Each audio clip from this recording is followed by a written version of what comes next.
So I was texting you last night, sitting at an open mic, listening to a guy perform Great Balls of Fire. Like I told you, he was giving everything he got for like 5 people in the audience plus me. Well, you were there. I'd have been doing it too if you were out there. I'd be like, oh, that's Lex Fridman. No, man, he was this big dude on a keyboard, just everything, sweaty, long hair. You could tell like he was there in his own little world. I love the courage of that, of just giving it everything. I don't think he wants to be famous. I don't think he wants anything in life except to be there and to play like his heart out. That's why I love open mics. Like some people still aspire to be famous when they play open mics, but some people maybe they've given up or maybe they never wanted to be famous. They're just there for the pure artistry of it. So Yeah. and you said you started out playing open mics. What at shitty bars? What was that like? Well, yeah. Real quick before I forget, too, a great example of a guy who had that same mindset and was able to maintain it really well is this mandolin player named Johnny Stats in West Virginia. To me, he's one of the best, and he's won all these awards and stuff, and he still works for UPS full time. And like he could go out and tour with it, play mandolin for anybody he wanted to, but man, when you meet Johnny, like you can tell he's just got this joy in him that I don't think he would have if he. But as far as me with the open mics, yeah, it was just it was a lot of them were embarrassing. There was a couple. I remember there was times where I'd go up and I do like one song. I get like halfway through the next song, and I'd be so nervous by that point. I couldn't remember any of the words. And there's a couple times I remember there was one time in particular that I just walked off halfway through the song, put my guitar in the case, and I just left. I didn't even couldn't even stay in there. Just total, just total freak out. Just embarrassment. And I never drank in bars either. Like I wasn't really a social drinker, so I was just there to try to do the mic. So it was kind of, I was a little out of place anyway. I feel kind of out of place in a bar to start with. So Yeah, this is back when you could smoke in bars. There's a whole vibe to it. People smoking and drinking. And yeah, definitely, bombing in a place like that when the audience is like, there's like 5 people and they're bored. Yeah, there was one like that. It was in Matoka. It wasn't that far from where I lived. The place is gone now, but it was about as big as the room we're in here, if that, like the ceiling tiles were yellow from where everybody had smoked in it since the beginning of time. But like, yeah, that was my little spot, those little type of spots. You did covers? What'd you play? What was your go-to? Back then it was like, I don't know, Fishing in the Dark, Nitty Gritty Band, or like, any of those old Hank Jr. songs, like any of those bar type, David Allan Coe, like You Never Call Me by My Name, any of that kind of stuff. And I haven't even played any of those in forever now, but that was any of those ones where you get people singing along and stuff. That's what I'd always try to do, Yeah, that song you performed, Take Me Home, Country Road. How's that go? West Virginia. Yeah. It's a good song. John Denver was just one of those guys that who knows where he would have went long term if he wouldn't have passed. But it's a fun song that I love. I shouldn't, but I love is what is it? Like, Thank God I'm a Country Boy. I think that's what I liked about John Denver was he was a little bit like, he let himself be a little bit corny in the spirit of like having fun with it. Like, great example, there's this older guy that not a lot of people have heard of named Roy Clark, but my farm's like a mile down the road from Roy Clark's old farm, but he used to be on Hee Haw. I don't know if you ever heard of that old show from like the 60s or whatever, but crazy dude. He could pick any instrument up. Like there's videos on YouTube of him, but he would just sit there and just pick anything up and just rip it to death. But he would always just be real silly about it. He never took himself too seriously, Some people go to the fun place. Some people go to the dark place. Yeah. There's country can do both. You more often go to the dark place to the pain. Yeah. Well, especially some of the new songs that are coming out, they'll be probably not. I mean, I don't know what they'll be. I don't know. What is country anymore anyway? I don't know that many people who listen to the type of music that I grew up listening to probably listen to country radio anymore anyway. Like, I think there's quite a lot of people who've sort of disowned that space, In commercialized country, you only really get what sells, which and a lot of what sells isn't necessarily what matters. Well, you had that whole experience where they take what you recorded and polish it, quote unquote, try to make it perfect, and in so doing destroy the soul of the thing. And so probably that happens with these big artists. They're so famous. It's like a machine. And so what the machine does is it over polishes things, and so the raw, like, power of the person, the uniqueness of the person, the soul of the person is gone if you do that. Yeah. Well, I think professionalism and like applying the tactics of corporate America to anything that is Yeah. baseline artistic is not going to end well. They're all individually brilliant, but together this corporate speak comes out. Yeah. Just the soul of the people dissipates. It like disappears. Why are you all pretending that like life is not terrible and beautiful and like you're both scared shitless and excited and this guy's going through a divorce, this person just fell in love, like you're like Yeah. forgetting the intensity of life Uh-huh. with this corporate like 9 to 5 like, hi John, it's great to see you today. Oh, you too. You as Yeah. well. You as well. But when I look at it, I'm like, why am I whining? I feel like a Bukowski type character because like they're all really nice. They're all good people, but like something is gone when you have this corporate machine. Well, they're there to fill a role contractually, and I think if they bring too many of their human elements into that, then they jeopardize losing their sense of security. And it's all just out of fear. It's out of fear of losing your job. I mean, it's the reason why all the songs say Oliver Anthony and not Christopher Lunsford on them. You know, like it's fear of.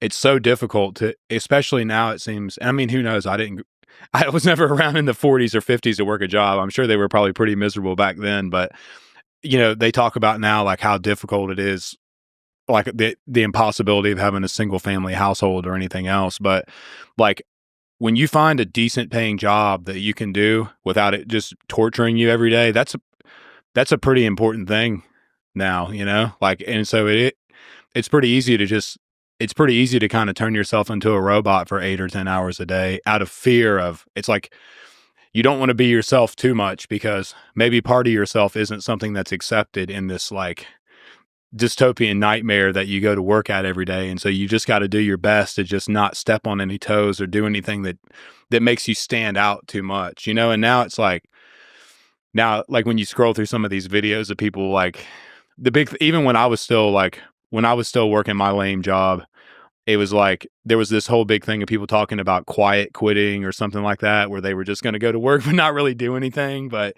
That hurts me so much. That hurts me when you just stop, when you're there, but you're not really there. That makes me so sad. yeah, so then they wonder, these companies just slowly kind of fall apart and disintegrate because they're so worried about structure. And like, I mean, God, man, even in America today, our culture has become, because so many big corporations own and manage everything that we live under, like food, agriculture, healthcare, like social media. It's all in corporate structures that it's almost like a lot of the problems we find ourselves in now with society, I think, are like, it's just because of, it's almost like corporate HR has been implemented into our whole thought process of everything. It's like, um, I think that's kind of what you're touching on, though. It's like, it's hard to be, a human and be a good little corporate employee at the same time. And as our whole society moves more into like becoming like basically one big corporation, it's like you don't want to piss the HR lady off, so it's a lot easier for me to just beep boop. We're all sort of just we're all turning into robots, Oh, and that's I've talked to great engineers about this. Jim Keller is a legendary engineer. Elon Musk is another example. That you need that, I don't know what's a nice term for it, but you need the asshole because you want to get to the ground truth of things, to the first principle of things. Like, how do we simplify? How do we make it more efficient? How do we move faster? How do we get shit done? And that has no place for this kind of polite speak. And then, other great team members swoop in and like repair the damage that the tornado has done. Do you think that's because I'm not super well versed about all this, so I'm probably dumb to even mention it. But this guy who's been helping me with doing a documentary, he's been following me around since the very first show at August of 23. His background was doing promotional videos for Boeing, like for on their new spacecraft to pitch it to whoever. And so we touched base a little bit on Boeing, and of course they're having a lot of problems now, it sounds like. And he was comparing that with SpaceX. or with, like that.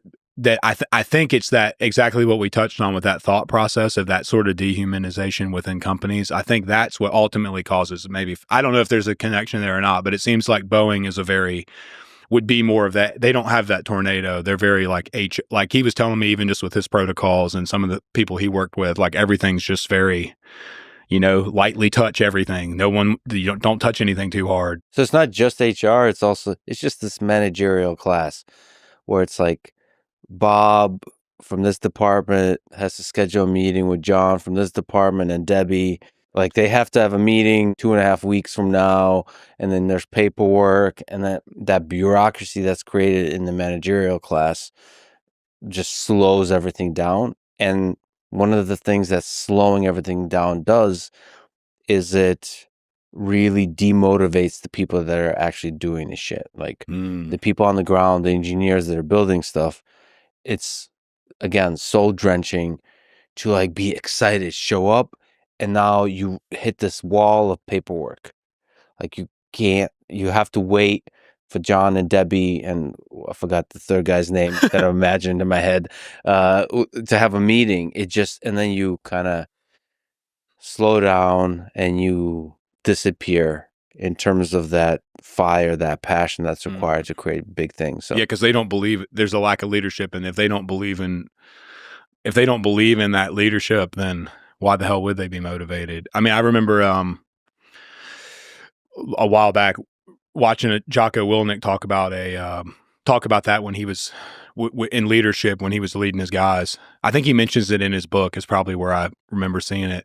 One of his books, and he talks about like how important it was for the people under him in rank to believe in the actions he was giving them, even if he necessarily didn't agree with them himself. It was like it's really hard to take orders and go and like to have human spirit, and especially in something that's innovative, and not if you're working for a company where you just think everybody's dumb. I mean, I can certainly relate with that. I mean, God, that's all at my old job. That's all we did was we spent half our day just talking about how dumb we thought everybody was that was above us. It's like, it's easy to fall into that in the corporate world. And so, yeah, the morale gets terrible, and everyone suffers as a result of it, like the people at the top who are implementing all that dysfunction suffer, and the people at the bottom. It's like, it's not good for anybody. I had thought, now that I'm doing this, that I could escape away from that, but that exact same mentality and that dysfunction and that inefficiency,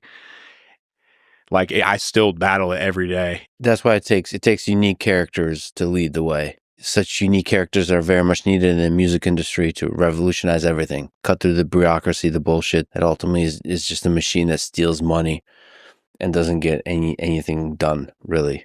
We'll talk about it. By the way, all the love in the world to Jocko. He's great. I've been going through lots of ups and downs in life, lots of low points for myself over the past 3 years, really, but recently especially, and he always texts in this very high testosterone way of like of like, you good, bro? Just checking in. I mean, he's a good man. He's obviously an inspiration to millions of people, but also just is a good human being himself. So maybe one thing that we felt similarly, I would imagine you way more than me, is just feeling like wow, I have the ability to influence, or the ability to either bring truth or to improve people's lives, or every word that you say sometimes matters so much, and you're just like, man, I'm an idiot. Like I don't yeah, like I don't know, like I would have never guessed. I mean, we were kind of talking about that, but before, about like, I would have never guessed that that this would have turned into all this. But it is a weight that you bear, whether you really even acknowledge it or not. Like, yeah, and I think is like, the songs you've created, they speak to the human condition, to the struggle of everyday working people in a society that has the elites that try to take advantage of those working people. And you're just speaking through your music those truths of how life is. And then that has a huge impact on a lot of people. That's really positive. But then you also get attacked. and misrepresented and lied about from different angles. And just the turmoil, the intense chaos of that, it disorients me. Like, to be attacked by very large number of people, to be lied about, to be just it because I love people and I have a general optimism about humanity. It just disorients me. Like, it gives me this feeling like I generally, just like you said, think of myself as kind of an idiot, not really knowing what I'm doing. And when a lot of people tell you that you're correct, you don't know what you're doing, you start to like want to hide. You want to hide from the world, hide from yourself. And then there's also just the chemistry of the brain. It's like you shake up the brain a little bit, it starts getting weird. And so it can get on many fronts, it can get real lonely. When you're getting attacked, when you're kind of fucking things up in many ways, it can get lonely. Yeah, so so you get a text from Jocko, like, you good? Yeah. Yeah. And then I have good friends. Andrew Huberman's been great. Rogan's been great. Well, Lex, however many years ago, was in a different place in society than Lex is now. And so it's like every conversation you have or every relationship you have is inherently different, even if you aren't any different. Friends that you had from before, maybe, or even just new people you meet, your interactions with them are going to be a lot different than if this wasn't a thing. And so it's Yeah. like that can be tricky too. When you've spent your whole life, from the time you're 3 years old and you're starting to play with other kids and like developmentally learning like how to share and how to interact, and you're playing, you're playing on the playground with kids and learning how to like set rules and boundaries and how to like basically fit into society. And like, so you have this whole learning pattern up until whatever point in time when success happens. And then it's like all that shifts pretty dramatically in a relatively short period of time. And so like, how do you think like managing your previous friendships or your how has that been tricky for you, or like how Yeah, does that? it's been tough. I value deep, close, long-term friendships. And yeah, but I mean, I have amazing friends, but they certainly do treat me a little different. They bust my balls noticeably less. Yeah. And Like, you need that sometimes. I not sometimes, all the time. First of all, it's how dudes show love, is making fun of each other. At least my friends. Yeah. Like, Yeah. when you watch, man, I'm gonna get in trouble, but when you watch like women interact, they're often like really positive towards each other. Like, oh, you look great. This, like, yeah. Yeah, When you yeah. watch dudes interact, like close friends, they're just like, I mean, busting each other's balls nonstop, making fun of each other. It's and so, yes, that has been a little bit harder. I try to break those walls, like, but that's why with the famous friends, it's a little bit easier because they can still, like, Rogan roasts me nonstop. And it just feels good. I just sit there and get made fun of, and it's great. Yeah. It's great. And I still do it all the time. It's just a different experience now, but I'm like a Goodwill junkie. Like, most of even my clothes were from Goodwill, but like I have this like addiction with buying paintings from Goodwill, like the Nice. $8 paintings where it looks like somebody was following along with like a Bob Ross Yeah, video and it didn't work out quite right. Like I buy every one of those. yeah. I'll go in there and buy like 10 of, and so just even, anytime you got into public now, it's just like, it's going to be a little different than it was. I don't know if that makes sense or not, but Yeah, for sure. I mean, I'm trying to deal with it, but all of it, when you talk to world leaders, when you step into politics a little bit, and you apparently stepped into politics even though you never meant to, you're not a political person. That world is like, what the fuck? It's very intense, especially at an intense moment in history, in an extremely divided country. So yeah, like saying that I'm not in politics, people are like, well, of course you're in politics. And I don't know whether I am or not, but it just, um, I do think a lot of people in politics, like as far as the people who sit on the internet all day and argue about stuff on X or on whatever, Facebook and all, like, I do think their heart is in it for the right reasons. They observe that there's a lot of things wrong in the world that they'd like to see different. It's just, how do you get those people out of how do you get those people out of this 4x4 square and like really like they're entrapped in a same kind of box that the people at Boeing might be with that structure. You know, it's too there. It's the tornado metaphor. I mean, it's a bureau, but it applies in politics too. Like there needs to just be a tornado through politics, and we need to just like lay all this other stuff aside and just figure out what's really pissing everybody off, what's really affecting our quality of life. A lot of times we're arguing over the symptoms of problems instead of identifying the problems, if that makes any sense. I mean, that, if Jordan Peterson were here, he would tell us about fire and how Yeah. important that is and burning and like it, but it's all the Water same. and fire and ice, a metaphor, and there would definitely be a connection to the Bible, and then we Yeah. would receive a 3-hour lecture, and it But would be it's true. But profound. it's all true. Like Yeah, that's it's all true. it's all 100% accurate. Yeah, that's the crazy thing. But it all ties into that same thing. Like yeah, in politics now, it's almost like there's a rule book that you have to follow, and if you can't agree with this unless you also agree with that. You know, it's like, and maybe it's like the way that we receive information about what's going on in the political landscape is always so biased, and it's like it's contingent upon this algorithm, this like algorithmic system that we live under, where we're fed. It's like we're almost fed certain subcategories, and it's easy to fall into that because you don't like hearing things you disagree with, and so it's a lot easier to just turn the TV on or go on Facebook and look at whatever page posts things that you know you're going to consistently agree with every day, and that's not going to challenge the way you think in any little way, you know, or like expand your thinking at all. It's easy to just. It's kind of like it's a cult like type of thing. It's like, you know, this is what we all agree with, and if you don't, then go on get, you know, like, but it doesn't, we're far too complicated for it to really work that way. Well, this actually relates to one of my favorite things in your conversation with Jordan, where you're just where you're just shooting the shit about like playing live music, and he goes to Kierkegaard. Yes. She's like Soren Kierkegaard, the philosopher. Yes. I love Jordan so much. I do too. He just goes to Carl Jung and Nietzsche. And this idea from Kierkegaard that the crowd is untruth. So when there's elements to the crowd that loses the humanity and the honesty of an individual that makes up the crowd, because the default incentive of the crowd is to conform to some kind of narrative.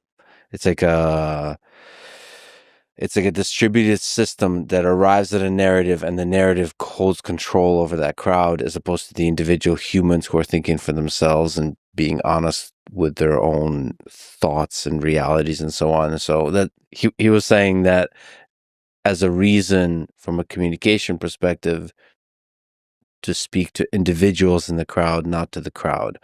So from the performer perspective, the moment you speak to the crowd, you're speaking to the lie that is the crowd, according to Soren Kierkegaard. It's pretty hardcore. Kierkegaard is pretty hardcore. Jordan's pretty hardcore. But that is true. I mean, specifically in my case, I mean, really, it applies more than it probably does in a lot of cases with crowds and music. You know, talking about Richmond, I wasn't necessarily even excited that Richmond did as well as it did. It was like, in a way, it was almost like alarming that it did so well, you know? And so those crowds that show up, like, maybe they do like my music, but I also think they're there for something. There is something bigger about it. I mean, I wish I would have done a better job of having people there at shows to capture some of those crowds I had in 24, man. You mean the size, the intensity? The intensity. Like, it was revolutionary almost. Song of Revolution. Yeah, I think a redemption song from Bob Marley. Like that song, it just connected with people. There's something there. Well, and so many people identified different elements. Like I said, it goes back to when we were kind of talking when we first got here, but it was crazy how it was almost like at the beginning, along with the scrutiny and some of the other things, it was a lot of different people like almost fighting over me or fighting over it, like, because it resonated with different. It resonated with people who voted differently than each other, which is probably a pretty terrifying thing if you're in the business of keeping people divided and angry at each other. So it was one of the only times that I can think where there was that much of a sense of unity among people who otherwise wouldn't. I mean, I think about 9/11 when I was a kid. I was in 4th grade, but God, man, people were just like, people just put everything aside there for a little while, and it was kind of like there's bigger problems that just aren't in our face, and if they're in your face for a second or two, you realize like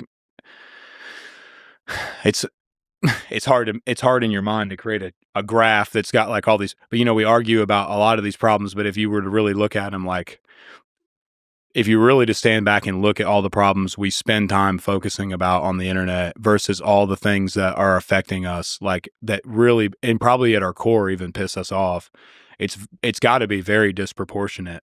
And like the reason it got the reaction it did is because we all, like, no matter what it is that we're upset about or what we think needs to be different in the world or our opinions of things or how we're raised or what our parents taught us, it's like I think we all feel a little bit out of control in this new society. We all feel like we probably all feel like we're falling into this kind of like corporate power structure where none of us, where we all are just robots. We're not allowed to be ourselves and be human almost, And there was enough people feeling that.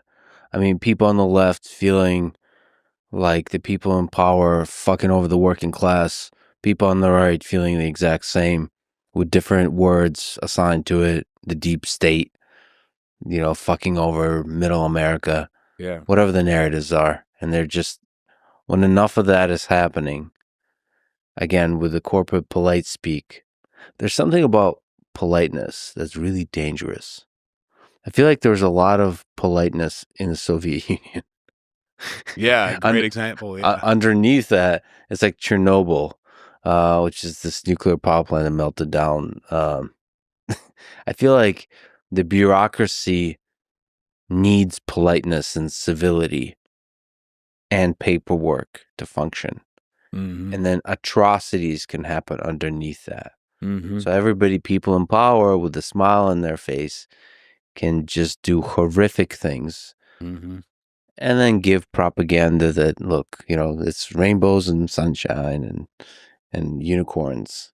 Yeah. So people that are rude, I mean, I'm starting to awaken to this a little bit. Like, you need a little, like Tom Waits says, I like my town with a little drop of poison. You need some poison, some swearing, some meanness, some bullshit, some like intensity to shake up a system, because when it sort of converges towards this polite bureaucracy, the atrocities can happen and hidden away. And what's probably the most terrifying to me is that politeness is just theatrical, whereas it emulates the respect that we would normally give each other in society if we were healthy and functional. What was the process of writing that song? I mean, it really spoke to the pain of and anger of millions of people. So there's magic there. Yeah. Was that how many edits? How many like lines did you write? Were there any lines that you were like tormented by, haunted by, come back, should I do it this way or that? Do you have I don't know, can you pull TikTok up on this? So if you go to my page, so if you go There's down, some chickens. Go down pre-Richmond. You can see the original version of Richmond where I put it up. This is so cool to see the evolution. There it is. Okay, so that's if you play that, that's I have too many unfinished songs. Yeah, play that. Click that and play it. I've been selling my soul. 724. Oh wow. For bullshit Wow. so I can sit out here, waste my life away, drag back home, drink my troubles. And if you read through this, it's so funny. Everybody's like, "You're about to blow up," but that's the world's gotten to people like me. That's all I had. Like you. So I had just that. You should probably finish this one. Might be real popular. That's a post from a few days later. That was in July. Fuck. That's so inspiring. So man. that's what I had. That's so inspiring. That's what, like a couple of weeks before you posted the final. Well, verse. that's all I had. That's all I had written at that point. Like that in my mind. That's the inspiration for the song, was that little bit, and I wrote that just because I was on job sites all day, and going into like all these just terrible places to work, like dealing with different contractors and stuff. You were talking about wanting to go and talk to blue collar people and all. It's like, that's what I did for work, basically, for 8 years was build long-term relationships with people in blue collar. I was in the industrial space, so I would talk sometimes I'd talk to 20 different people a day, you know? When you sit in a job site trailer and talk to a group of dudes, like, and you're not there with some news camera, you're just there as like a random dude, like you hear so much about what really goes on behind the scenes of the structure of what builds this country and keeps it going. And I think that's probably what it was. It was just it was how I felt, but also how I guess a lot of other, like, you know, it was just, I don't know, it just seemed like the truth. So you jotted down even to the details, like in a notebook, like those words? no, it's always just on my phone. I would just keep recording I would just keep, you know, like, so if you were to go back to TikTok, like, and look at any of those original videos, so like the songs that ended up charting, let's say, like the ones that were on there that charted with Richmond, like this, I've got to get sober. So literally, That's a good song, yeah. so literally what I did was this video I took at my property. This is my carport where my camper was. Mm-hmm. And, I took this video. I went to some sketchy virus-ridden MP3 to WAV file or MP4 to WAV file transfer thing. I would rip the audio off of this video, put this on TikTok, and then put that on DistroKid, and that was the song. But basically, like this would have been the first time I played "I've Got to Get Sober" all the way through. Like I would just keep writing it and working on it, writing it and record myself, and maybe I would record myself 30 times over the period of like 2 months. You know what I mean? Oh, but it's when you say writing, you mean in your head, not actually typed out or written anywhere. Right. It was just It's video. like It was mostly just video. over and over, just videos. I'm just trying to figure out how to make it. Yeah. But that's what all these are, like the audio file from all these videos is what ended up on Spotify and all that. You know what I mean? Like, it's cool to see these videos before you blew up. So this is a good song. You're playing I've Got. So what is this at the end? Yeah. These were all. Don't sell your soul, brother. This is the best music I've heard in a long time. That's a comment before you blew up. Yeah. Yeah, I think I had about 10,000 followers or something. What a fucking song. That's a good one. And you gotta think, like, this was, like, that was when I quit drinking, you know what I mean? Like, so that. But the troubles and the sin of the world that we're in knock me back off my feet. So that's coming from your heart right there. And just imagine the thousands of people you helped with that. Know how it's gonna go.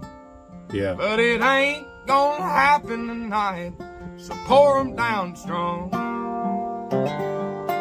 till I drown. And if I wake up tomorrow, when that sun comes back around, I'll be wishing I was sober. It's so crazy how those cicadas and stuff come in. Like,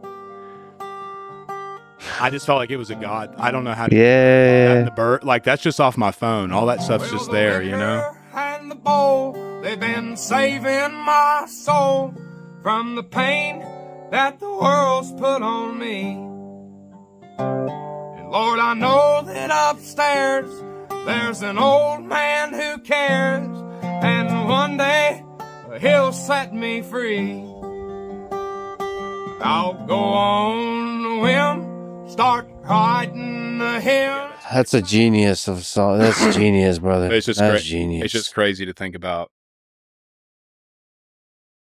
Yeah. And what's this one right before?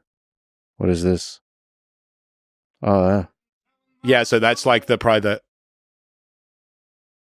And this is a nice recording. Got it. Yeah. So this video got uploaded, and then Draven from Radio WV would have gotten a hold of me in between this and that.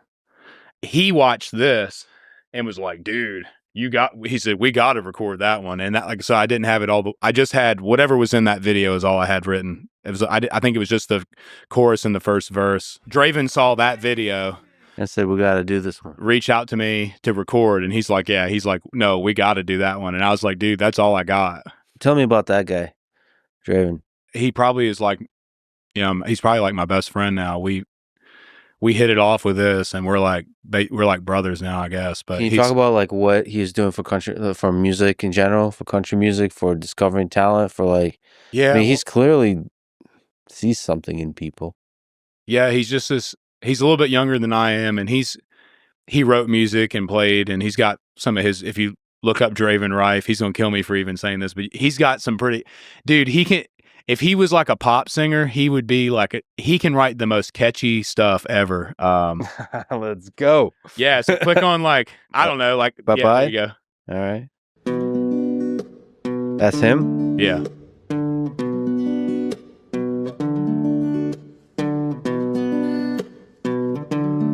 Where's this from? 5 years ago. I was feeling on my way. I was 10 years old, walking underneath the blanket of West Virginia snow. Then I walked right by, no trespass sign. Yeah, the grass looked green across property line. Bye bye, bye bye. You know, he could probably do, if he does like, he could probably be real famous. Well, he's got a certain look. That dude will sit there and he'll just like, we'll just be sitting there at like 2 a.m. and he'll just all of a sudden do this little thing. And he's got like the most amazing first part of this like song, or we just started to co-write together like in the last few months. So I'm really excited for that. But if you go to this is really funny too. I'm sorry, Draven. I love you, man. So go to videos and go to oldest first.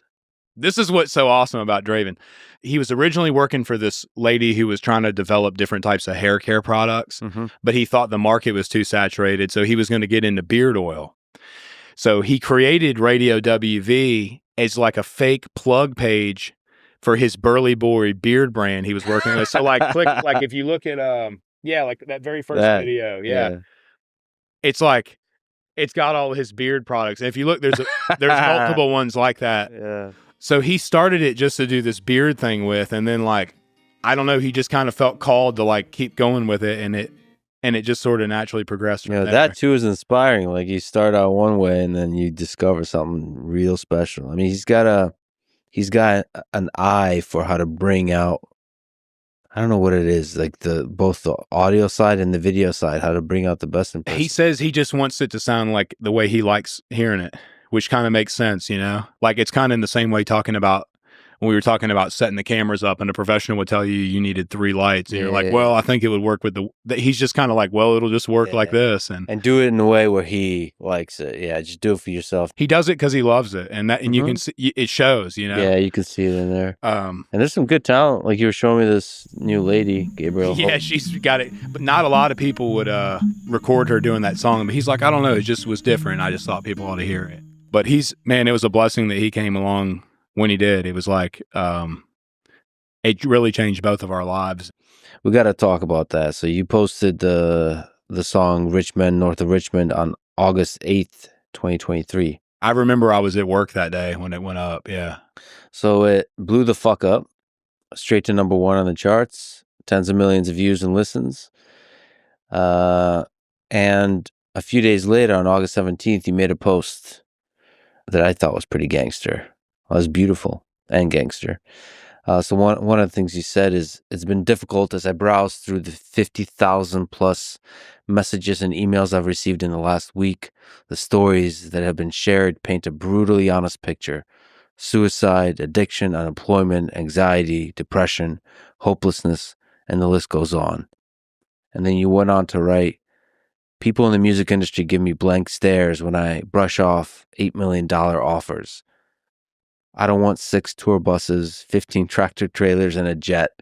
I don't want to play stadium shows. I don't want to be in the spotlight. I wrote the music I wrote because I was suffering with mental health and depression.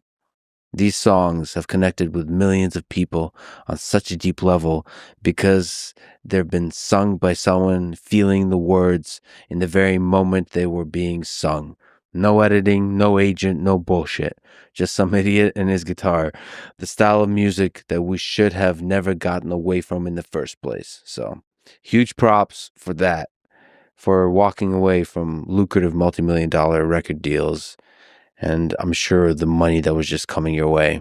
Huge props. You know, moments happen where, you know, the world tests you, and integrity is what you do in those moments. So huge props for that.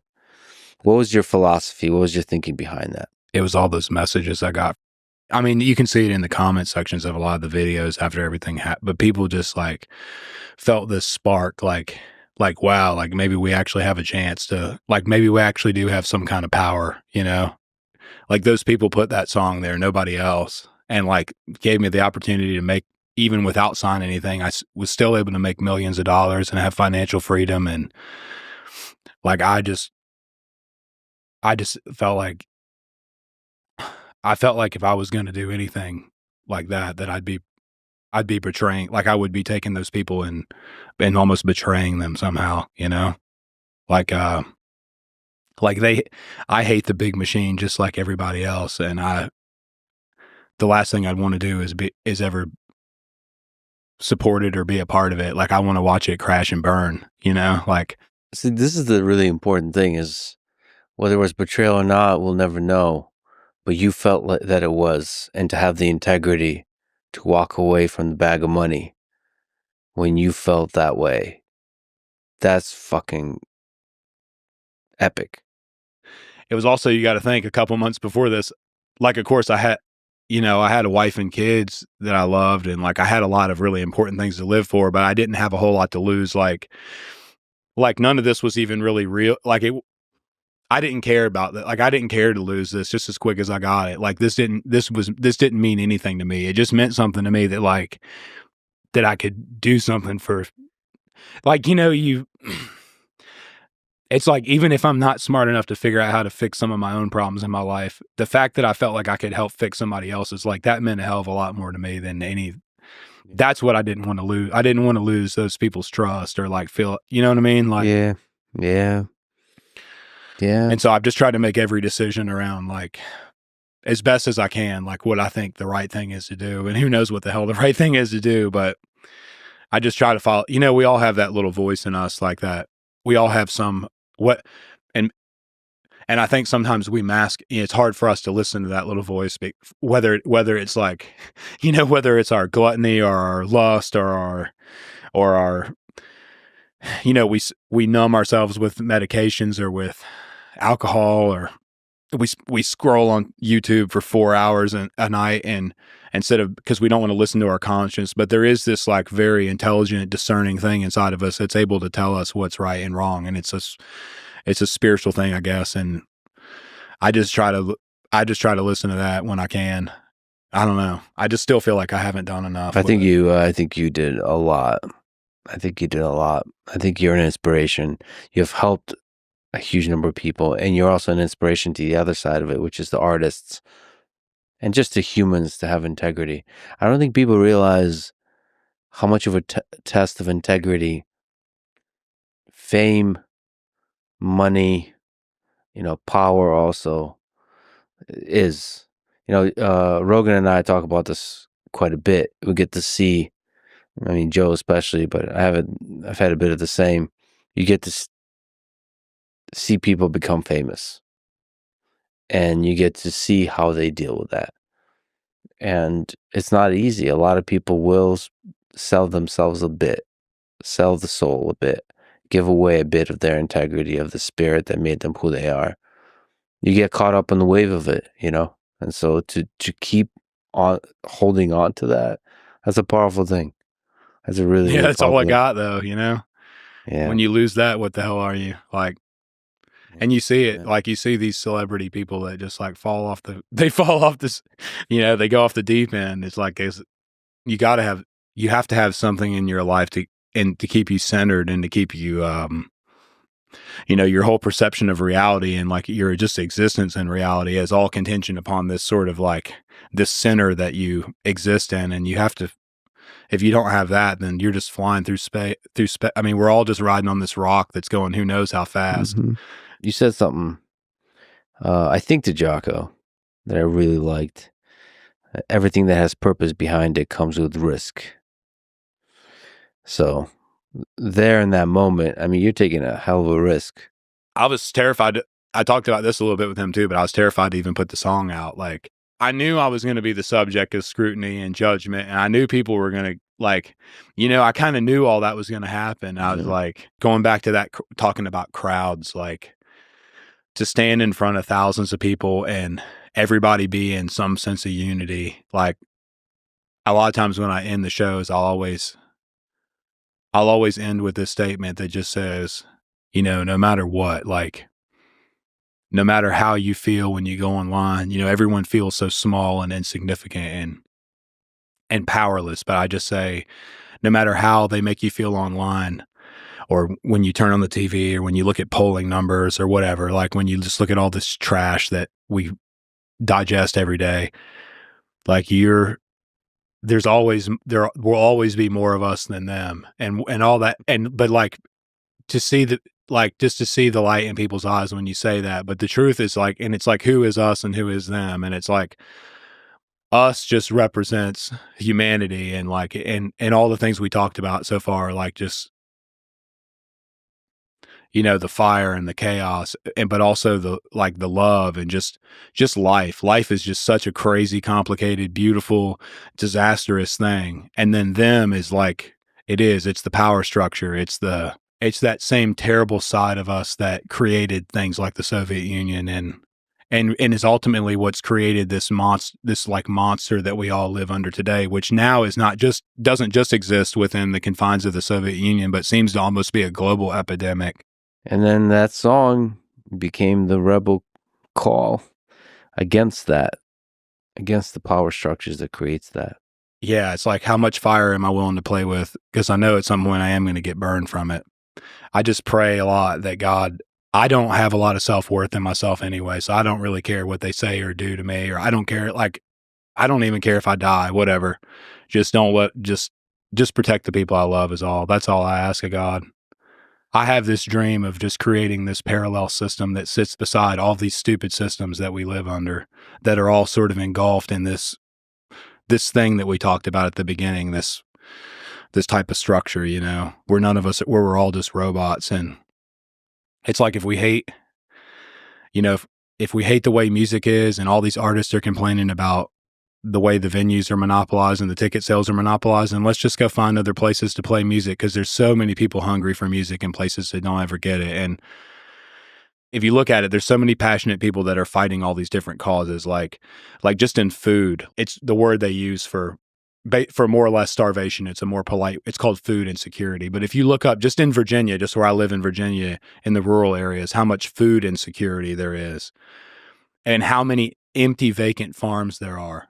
It's like, this is an obvious problem that we should be on Twitter talking about nonstop. Like, this is like, everyone has to eat, it don't matter what you vote for, or what you look like, or any of that crap. You can, so like, let's just like, why are we living in a country where half of us are obese and eating shit food and don't know any better, and then the other half of us don't have, like, it's lack of leadership that's caused dysfunction. And so if we're tired of that, then let's just fix it. Like, we don't need anybody's permission. Like, that's the whole beauty. Like, that's the whole beauty of what America is like, we don't need some greasy haired corporate schmuck to give us permission to go fix all these things that are wrong. Let's just go do it. And if they don't like it, fuck them, In all domains of life, from food to the music industry, honestly, to education, also to government itself, all of it. And that, your music is also just the soundtrack to that spirit that makes America great, of just constantly trying to revitalize itself. When the bullshit piles up a little too high, there's that revolutionary spirit that says, like, we need to fix this shit.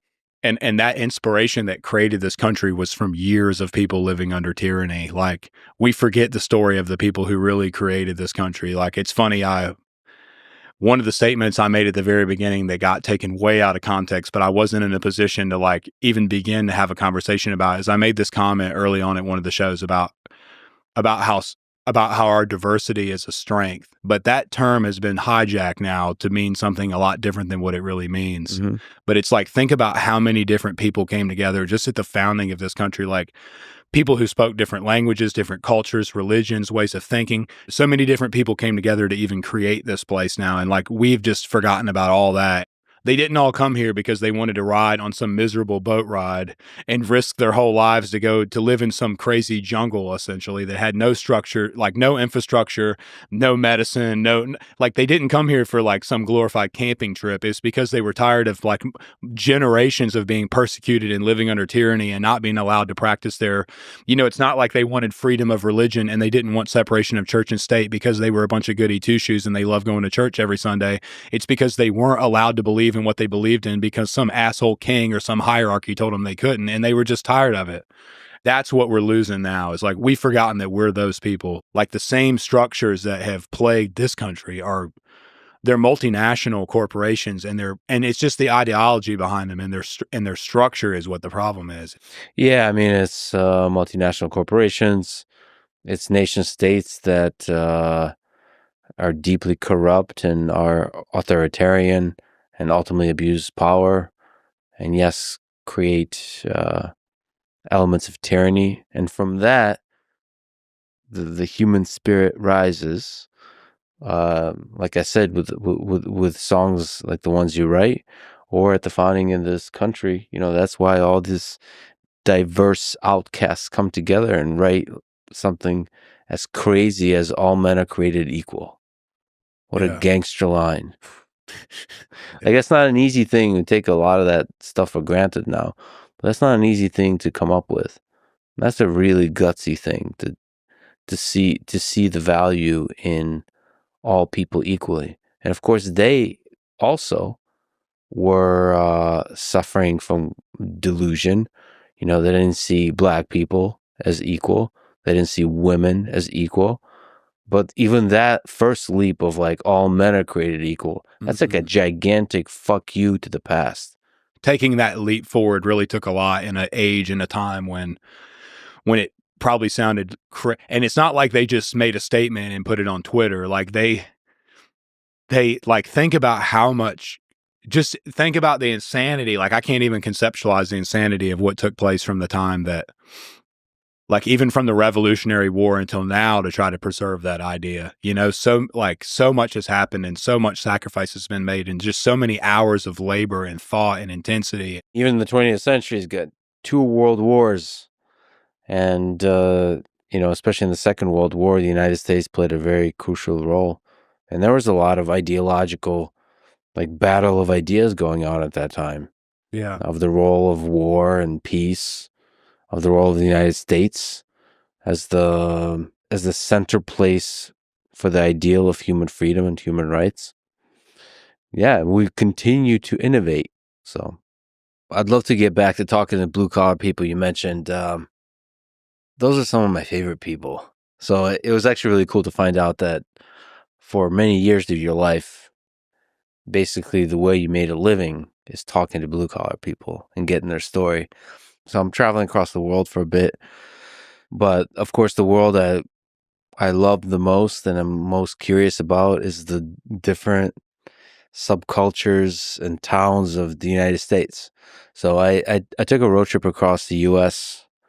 in my early 20s for several months. And that was like a transformative experience for me. And that's something, one of the luxuries I have is to have the freedom to do whatever the hell I want now. And so I want to take a road trip across the United States for several months. And one of the things I wanted to do is to just to talk to people in small towns in middle America. I don't know what words to put on it, but to talk to the very people that you talked about, that construction workers, plumbers, waitresses, oil rig workers, just people that do something real, people that are real, that don't make much money, that struggle, but have as you talked about, have like a richness to them that's not often revealed, that's not often talked about. So maybe can you speak to that, to your time with blue collar folk? When I got all those messages we were talking about earlier in this, like so many of them, and even now, it's even like in the last couple of days, I've gotten some where they start with, "Hey, I'm a nobody," but like that's how a lot of those start, like the nobodies of the world, if you want to call them. Like it's frustrating that the people who literally have built and preserve and maintain the structure of society that we all comfortably live in, those people have the least amount of representation. They're ignored just because of the way the social hierarchy exists. But some of the most dim-witted, irrelevant, terrible people are put here and are idolized and spotlighted, and they're all over television and they're all over the internet, and we act like they're kings and queens and like that they're royalty. And then all these people who do jobs that most of us will be too terrified, either wouldn't have even the ability to do. We'd be like how many people are going to go underwater and weld? But if we didn't have underwater welders, like one of my best friends, whose name is also Jocko, funny enough, the dude works 70, 80 hours every week. He's on the Chesapeake Bay tunnel job now, but the dude's gotten on heights that I couldn't get on. He's went underground places I wouldn't go, and nobody will ever know. Like nobody even knows those people's stories or what they went through or like the kind of lives they lived. And they're like the people who create the fabric of society, and even the waitresses and the waiters and like all these factory jobs that I worked in. All those people, like you talk about the craziest place I ever worked and the craziest people I ever met was this little place called Perfect Air in Marion, North Carolina, and it was this commercial air conditioning factory, which is I think closed now, but they didn't pay very well. And so everyone they hired was either people that had criminal backgrounds who couldn't get jobs elsewhere, or idiots who dropped out of high school and couldn't work elsewhere like me. And so I was 18 years old working in this place with people who were mostly in their 50s and 60s. But you want to talk about being exposed to just a whole nother world of people, like, and just the stories and those people are far more interesting than many of the people that we consider to be celebrities. Like most people who are celebrities are just pretty boring and airheaded and don't really even know what real life is about. They're pretty unrelatable to the rest of the world. And so it would be really cool. I mean, that's the whole reason that I want to go out and do these shows in places that haven't had music in them in 10 years, because those people, like, that is America to me. How many people in Pittsburgh have been an hour outside of Pittsburgh? And even in Virginia, if you lived in Northern Virginia and you drive 2.5 hours southwest, you're in a whole nother planet. Mm-hmm. Like the people, the accents, the culture. And so I feel driven in the same way. Like I would love to find a way to try to bridge that cultural gap, to make those people relevant and because they are like some of the most, and it's funny because we emulate a lot of those people, like, modern country music is a bunch of people emulating those people, right? And there's also like I love people that have a skill and become masters of that skill also. So that element is also there, even if it's like insanely difficult work, like being a miner. Like there's skill to that. There's stories there. There's like what it takes to do that. So I mean, some of my favorite humans are engineers, and all they do is solve really hard problems, and they develop. I mean, it's a pain in the ass job. Yeah, anything in the factory is extremely difficult, but you learn so much about what it takes to solve intricate, like nuanced problems in the physical world. So coal mining, oil rigs, like you mentioned, welding. That's a fascinating line of work. And those are trades that are in many cases dying because because they aren't popular in culture anymore.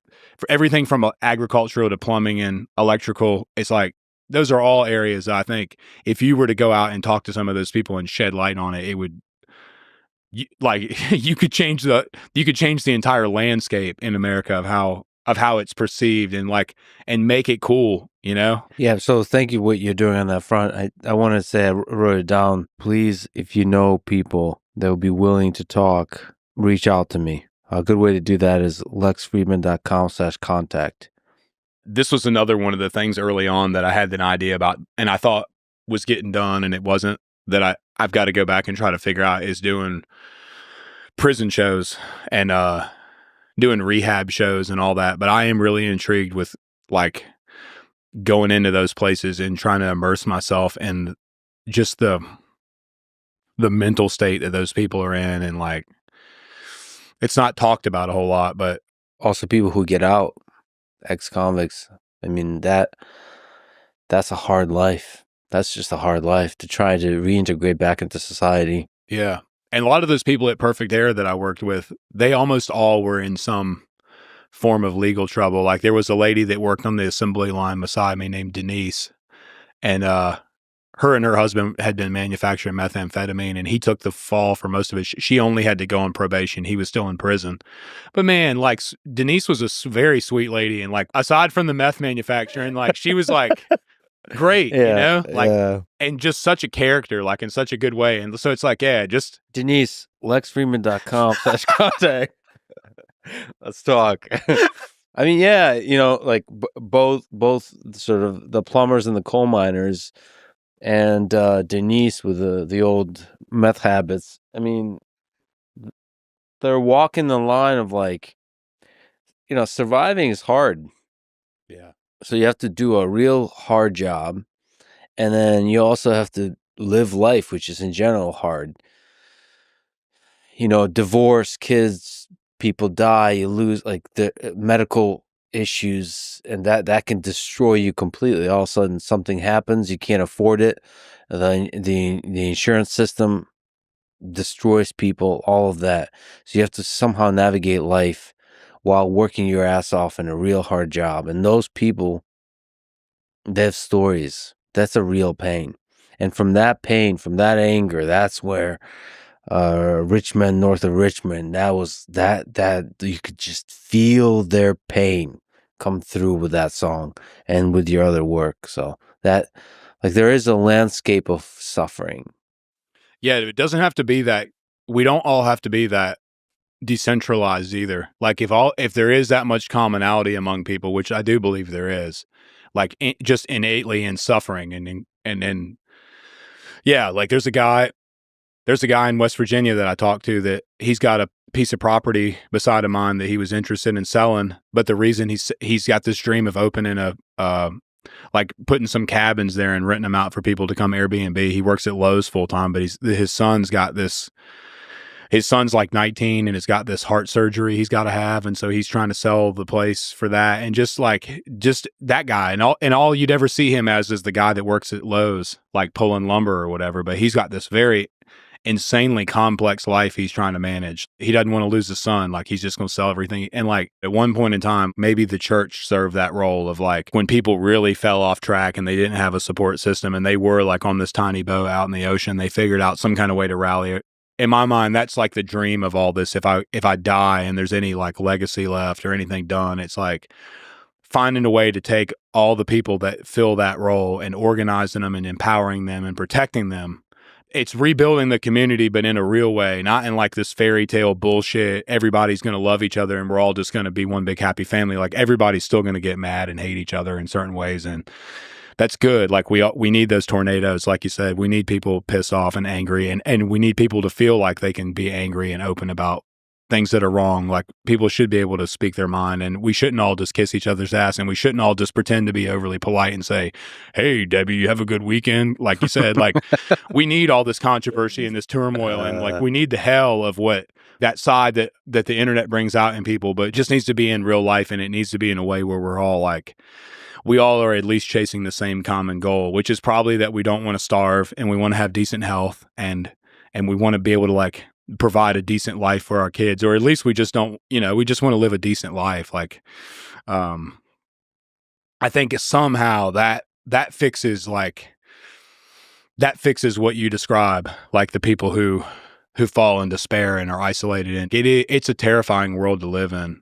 It's that principle. Again, I need a phone a friend thing where we can just keep calling Jordan for all these things. But like he explains, there's this principle in the Bible about those who, about it, the more you have, the more you'll receive, and the less you have, the less you'll receive, kind of a thing. And it's just a universal law in society where it seems like the lower you get to the bottom, it's almost like the more, like the less resources you have available and the less friends you have. And it's like you just, the further you go, snowballs into where it's like people just hit rock bottom, and then what? It's like when you get out of prison, what are you supposed to do? Or when you're a veteran with mental health, like what are you supposed to do? Like in my mind, that's what the church is supposed to be there for, is like but obviously it doesn't fill that role anymore. To some people, at least religion does a little bit.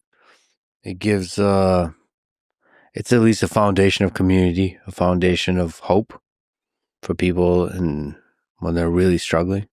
Yeah. You got thousands of messages, like you talked about, from people. You gotten to talk to thousands of people about their pain.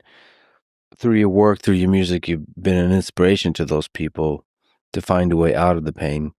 Can you tell the full story of your own lowest point? Before all of this, before the music, before you blew up, can you take me through the story of the depression, the drinking, and just the roughest times in your life? Sometimes it's not even, it's funny, but it's almost not even where you're at in life. It's where you perceive yourself at in life and what your goals are moving forward. And I think like, I dropped out of high school at 17, basically ran away from home. I have always had this authority problem. And so I just didn't want to listen to my parents. I didn't want to go to college. I just wanted to go move into the mountains. I was running away from responsibility, I guess, is what I was doing, And so got this girl pregnant, had my first kid when I was 18 or just about to turn 19. And like I said, I'm working in an air conditioning factory with a bunch of convicted felons. And so from there, everything was just reactionary. I never really had a plan. I would jump from job to job, just like most everybody else. I don't know. I just got to a point where I guess I just quit believing in myself. And I knew that I wasn't filling my purpose and I wasn't being the best version of myself I could be. And so the alternative to like facing yourself in the mirror and accepting that I'm not a shitty person, I've just let myself fall. It's like, it's so hard to accept when you've had that fall that it's just easier to just to get drunk and, just do the bare minimum you can to keep everything sort of kind of moving along. But you don't really care if you live or die. You don't really care about much anything. Like your whole, I don't know. Life is just so beautiful when you're a child. You're so imaginative and exploratory and you're learning all these things and you just can't wait to be an adult because you're just going to go out and do all these incredible, and then you face the reality of it. Yeah. And the pressure and the fear of failure. Like I think maybe even my own fear of failure is what drove me. And, but yeah, you think negatively about yourself for so many days and weeks and months. And you don't even have a real self-awareness of like what you're doing or how destructive you've become, but you always have that discernment in you, that like that conscious, that little voice in your spirit that is letting you know you're messing up, Mm-hmm. I was almost like, I was wrestling with myself, And so I don't know. I just got to a point where it's just like,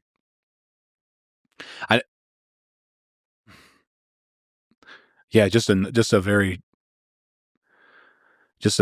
overwhelming sense of numbness. Like nothing that mattered before really matters anymore. Like, I guess that's probably to me the definition of depression is when all the things you love and care about are just meaningless and you really can't find meaning or purpose or excitement in anything, like I think especially with men that commit suicide, it's a prolonged period of that. It's not like they just wake up one day and they have a bad day and they kill themselves. It's like you self-reflect negatively about yourself and your life and you don't do the things that you're supposed to do every day for a long enough period of time. And it's like pretty soon you've built this whole mountain of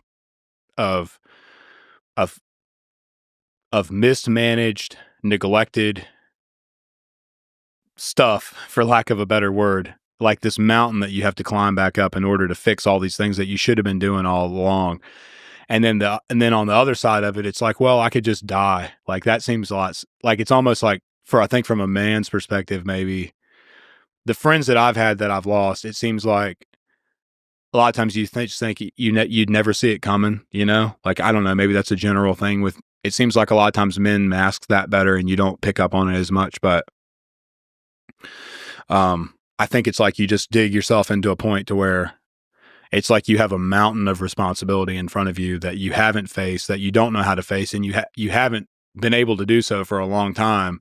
But there's this really easy detour, and it's just, putting your big toe on the trigger. And it's like, which one of those are, I don't know, like they both seem, but at that point, your perception of reality is so distorted that like you don't, all the things that would normally compel you to move along, like your, like love and joy and like your drive, your drive to be that, none of that really, it's not there for you to even contemplate, if that makes sense. It's like that part's is almost like, at least for a little while, invisible, and all you see is fear and responsibility, and just this, like I said, I just envision it like a mountain that you don't really know if you're even able to climb, and then the other option is just, so I think that's probably where a lot of people go, and that's probably where I was just like,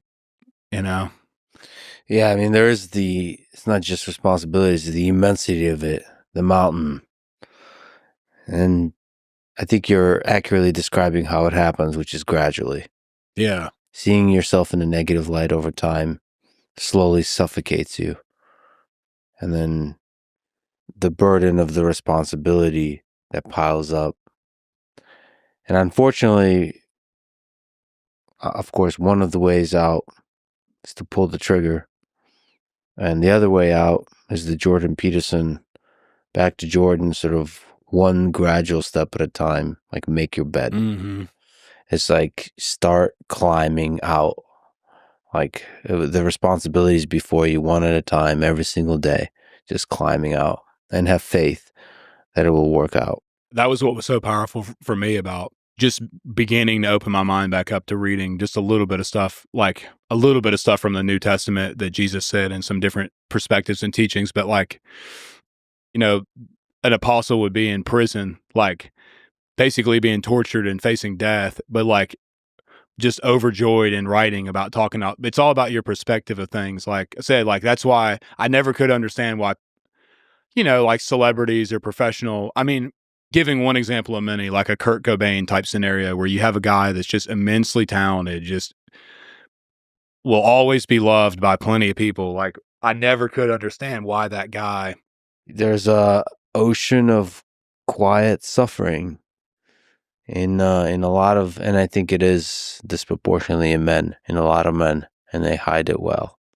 That's why blue collar workers have such a high suicide rate and all too, and why it is so important to talk to those people. And yeah, it's you can see it in the eyes, and there is there is a lot of pain there. Without trying to open up too many doors, I think that's probably the best way I would describe it, is just a series of negligent decisions, and also just misperceptions, like I think this was an Andrew Huberman thing where he talks about medications and how it's a lot more likely for somebody to keep their dog on their medication schedule, but not themselves. You love your dog, and your dog like is just this great little thing, and you don't see the flaws and the faults and the sin and the disgust in your dog that you do yourself. So it's much more likely for people to make sure their dog has their medication every day. But like, there's this alarming statistic with just the amount of people that don't even fill their prescriptions they need filled or take care of themselves the way they do. And then that also, like over time, like if you quit taking care of yourself and you're not in good health and you're not in a good routine, you're not like a long series of doing enough of those things like you do, it's easy for you to just think that your self-worth is zero. Because if you're not even willing to have basic hygiene and eat decent food and try to take care of yourself, it's like, how on earth are you going to go face all these things that you need to face to get your life better if you don't even care enough to do that? It's just like, it's a long tragic road to get to that point. I think, at least in my case, the idea that there was something bigger than me that loved me, even despite I had all these flaws and problems, and just that I was just such a wretched person. That's what, at least in my situation, that's what I think helped put, more than anything. Like I said, that's certainly where the motivation to quit once I quit the drinking, it helped a lot because I was able to, even though it was a pain, it was difficult. I was able to actually be able to be honest with myself and reflect on a lot of things that were. And you got to think, like I said, we watched the. I mean, it was like with, of course, in my case, it was a little unfair of an example because within a month, all this stuff had happened. Like after I quit, but you know, I see it in my friends that have quit and have tried to turn things around, and it's like it is the most beautiful thing in the world to see somebody like come to life again after being in one of those. You're able to like sort of like escape this shell of all those terrible things, and even if you are still in a bad position and you got 30 grand worth of credit card debt and you're working some shit job and your car doesn't start half the time and like, your girlfriend left you for some other dude and like, don't matter what it is. Like if at least that little glimmer of hope, that like that faith that there is a chance it's something greater, like that'll push people. You can push a mountain aside with that, like you can do anything with that. And I think it's also good. I think it is important to have a good support structure. Like when you get to that point, I don't think anybody should have to face that stuff by themselves. And there's plenty of other people out there that are in the same position. And I think that's why it's so important for us to try to get reconnected on a personal level and not just through digital communication, because like all we see of each other online is the good stuff. Yeah. Very rarely are people posting on Facebook talking about, how could you even, it's like all you see is the best of people, but I don't think we realize that we're all going through a lot of the same things anyway, the low points and stuff. Guess what happens when you either lose your job or can't quite figure out a good job and you're not making that much money, or you're basically broke and you have a girlfriend that's not happy about you being broke? She's going to leave you. Or if it's a wife that could face divorce, and like the breakups and divorce can break a lot of people even when they're doing well. Yeah. And now when they're not doing well, that's a rough one. And that basically your support system for a lot of people is the relationship, is the wife and and so like that's taking the support system from underneath you. And I've had good friends of mine I've seen get in destructive relationships, and like they'll start to date a girl and then like within a year they're just like a shell of what they were. Because sometimes I do think you have to be careful with like your self-validation and the way you perceive yourself, and making sure that it's you giving yourself that and not somebody else. Cause I do think too, it's like, yeah, like how are you supposed to, if you can't even keep a woman around to love you, right? Like, how are you supposed to love yourself? It's easy to think about that. Like I've seen a lot of men get wrecked in bad relationships and stuff too. It's tough, Yeah. Ultimately, I think maybe dark to say, but there is a base layer at which we're alone in this world. Like you need to be strong by yourself first and foremost, because sometimes there'll be times in life where everybody leaves you. Yeah. The wife leaves you, the job leaves you, and for some people, even people you thought are friends will backstab you. And even then, you have to have the strength to find your footing again. Like that ultimately comes from you, right? I mean, man, of course, like I said, in all the experiences I've been through, I'd be a fool to deny it, but like I do think there is God there that's always there but you certainly can self-isolate yourself too, even from that. If you can find faith in yourself, I've seen it do wonderful things for human beings. You and God, faith in something bigger than you. Yeah, that can give strength to a lot of people. But allowing yourself to derive strength solely from other people can be a dangerous thing. Mm-hmm. Because people are complicated and they can betray, they can, just like they can fill your life with love, they can also destroy you. That's also the beautiful thing about life. Yeah, it is. You make yourself vulnerable to other people, you form deep relationships. That means they can also destroy you. So that's life. Yeah. That's what makes this whole thing. And then you write really great heartbreak songs. Yeah. People, there's something valuable about people fucking you over and hardship and all that kind of stuff. Even the best of us have terrible parts of us. Like we are all flawed inherently because we're human. And so there'll never be there'll never be another Garden of Eden on earth, like figuratively, where we all just live harmoniously and everything's great and happy and wonderful. But it's those basic principles that you talk about, like love and those relationships and those connections that we have that make it all. Because to think about it, I mean, like in a lot of cases, it's like that's the position you get in when you get so depressed and you get so low. It's like, what's the point in even doing all this? Like it is just for anyone. It's just so crazy, overly complicated and exhausting to live, isn't it? Like even in this modern society where we have all these wonderful little conveniences and we can just have food delivered right to our door if we want and all this kind of crap. It's like people are still like more depressed now than they've ever been. And like all the anxiety and all the mental health stuff is just probably just as prevalent as it's ever been. It's people talk about money not making you happy. And, it's like it's easy when you're broke to think, man, if I had some money, and of course, financial freedom is what you're really looking for, not like an abundance of wealth, but the things that we talk about that make life worth living aren't things that you can buy. They are things that you obtain through relationships and love and life. And so just an infinitely complex and crazy thing to think about, but it's like, that human component of us is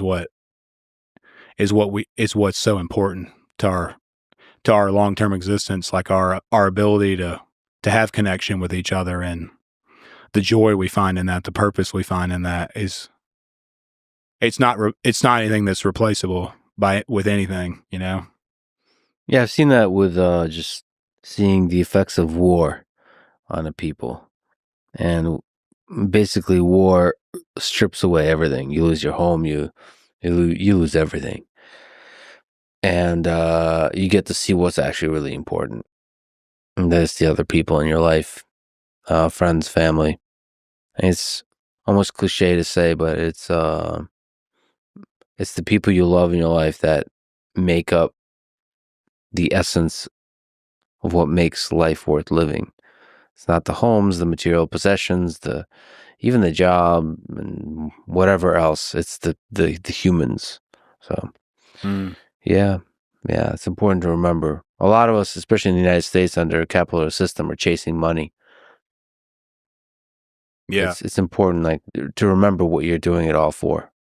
I gotta talk to you about your writing process. You've written just a bunch of really incredible songs.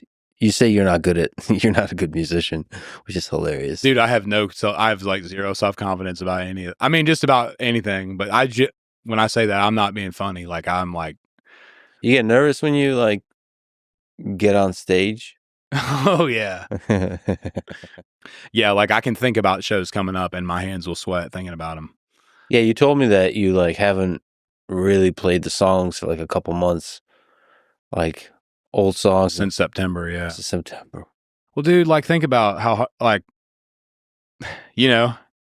I'm not going to just sit around and play. I've got to get sober for fun. So you feel the songs when you play them. Yeah.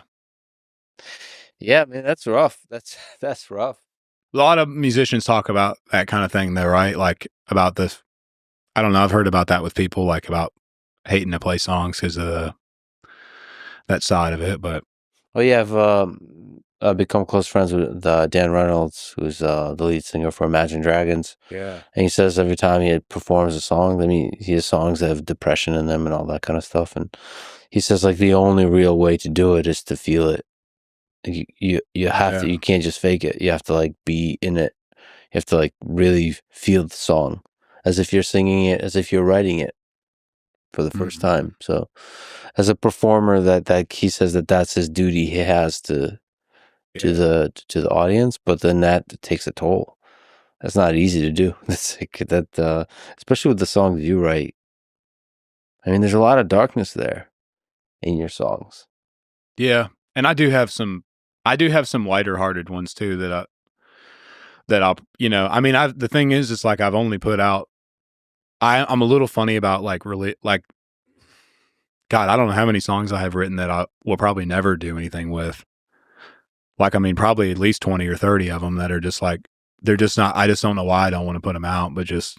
What does it look like? What do you have, like a notebook with ideas, or do you mean you have like literal videos of half-baked songs? Yeah, I've got my old phone.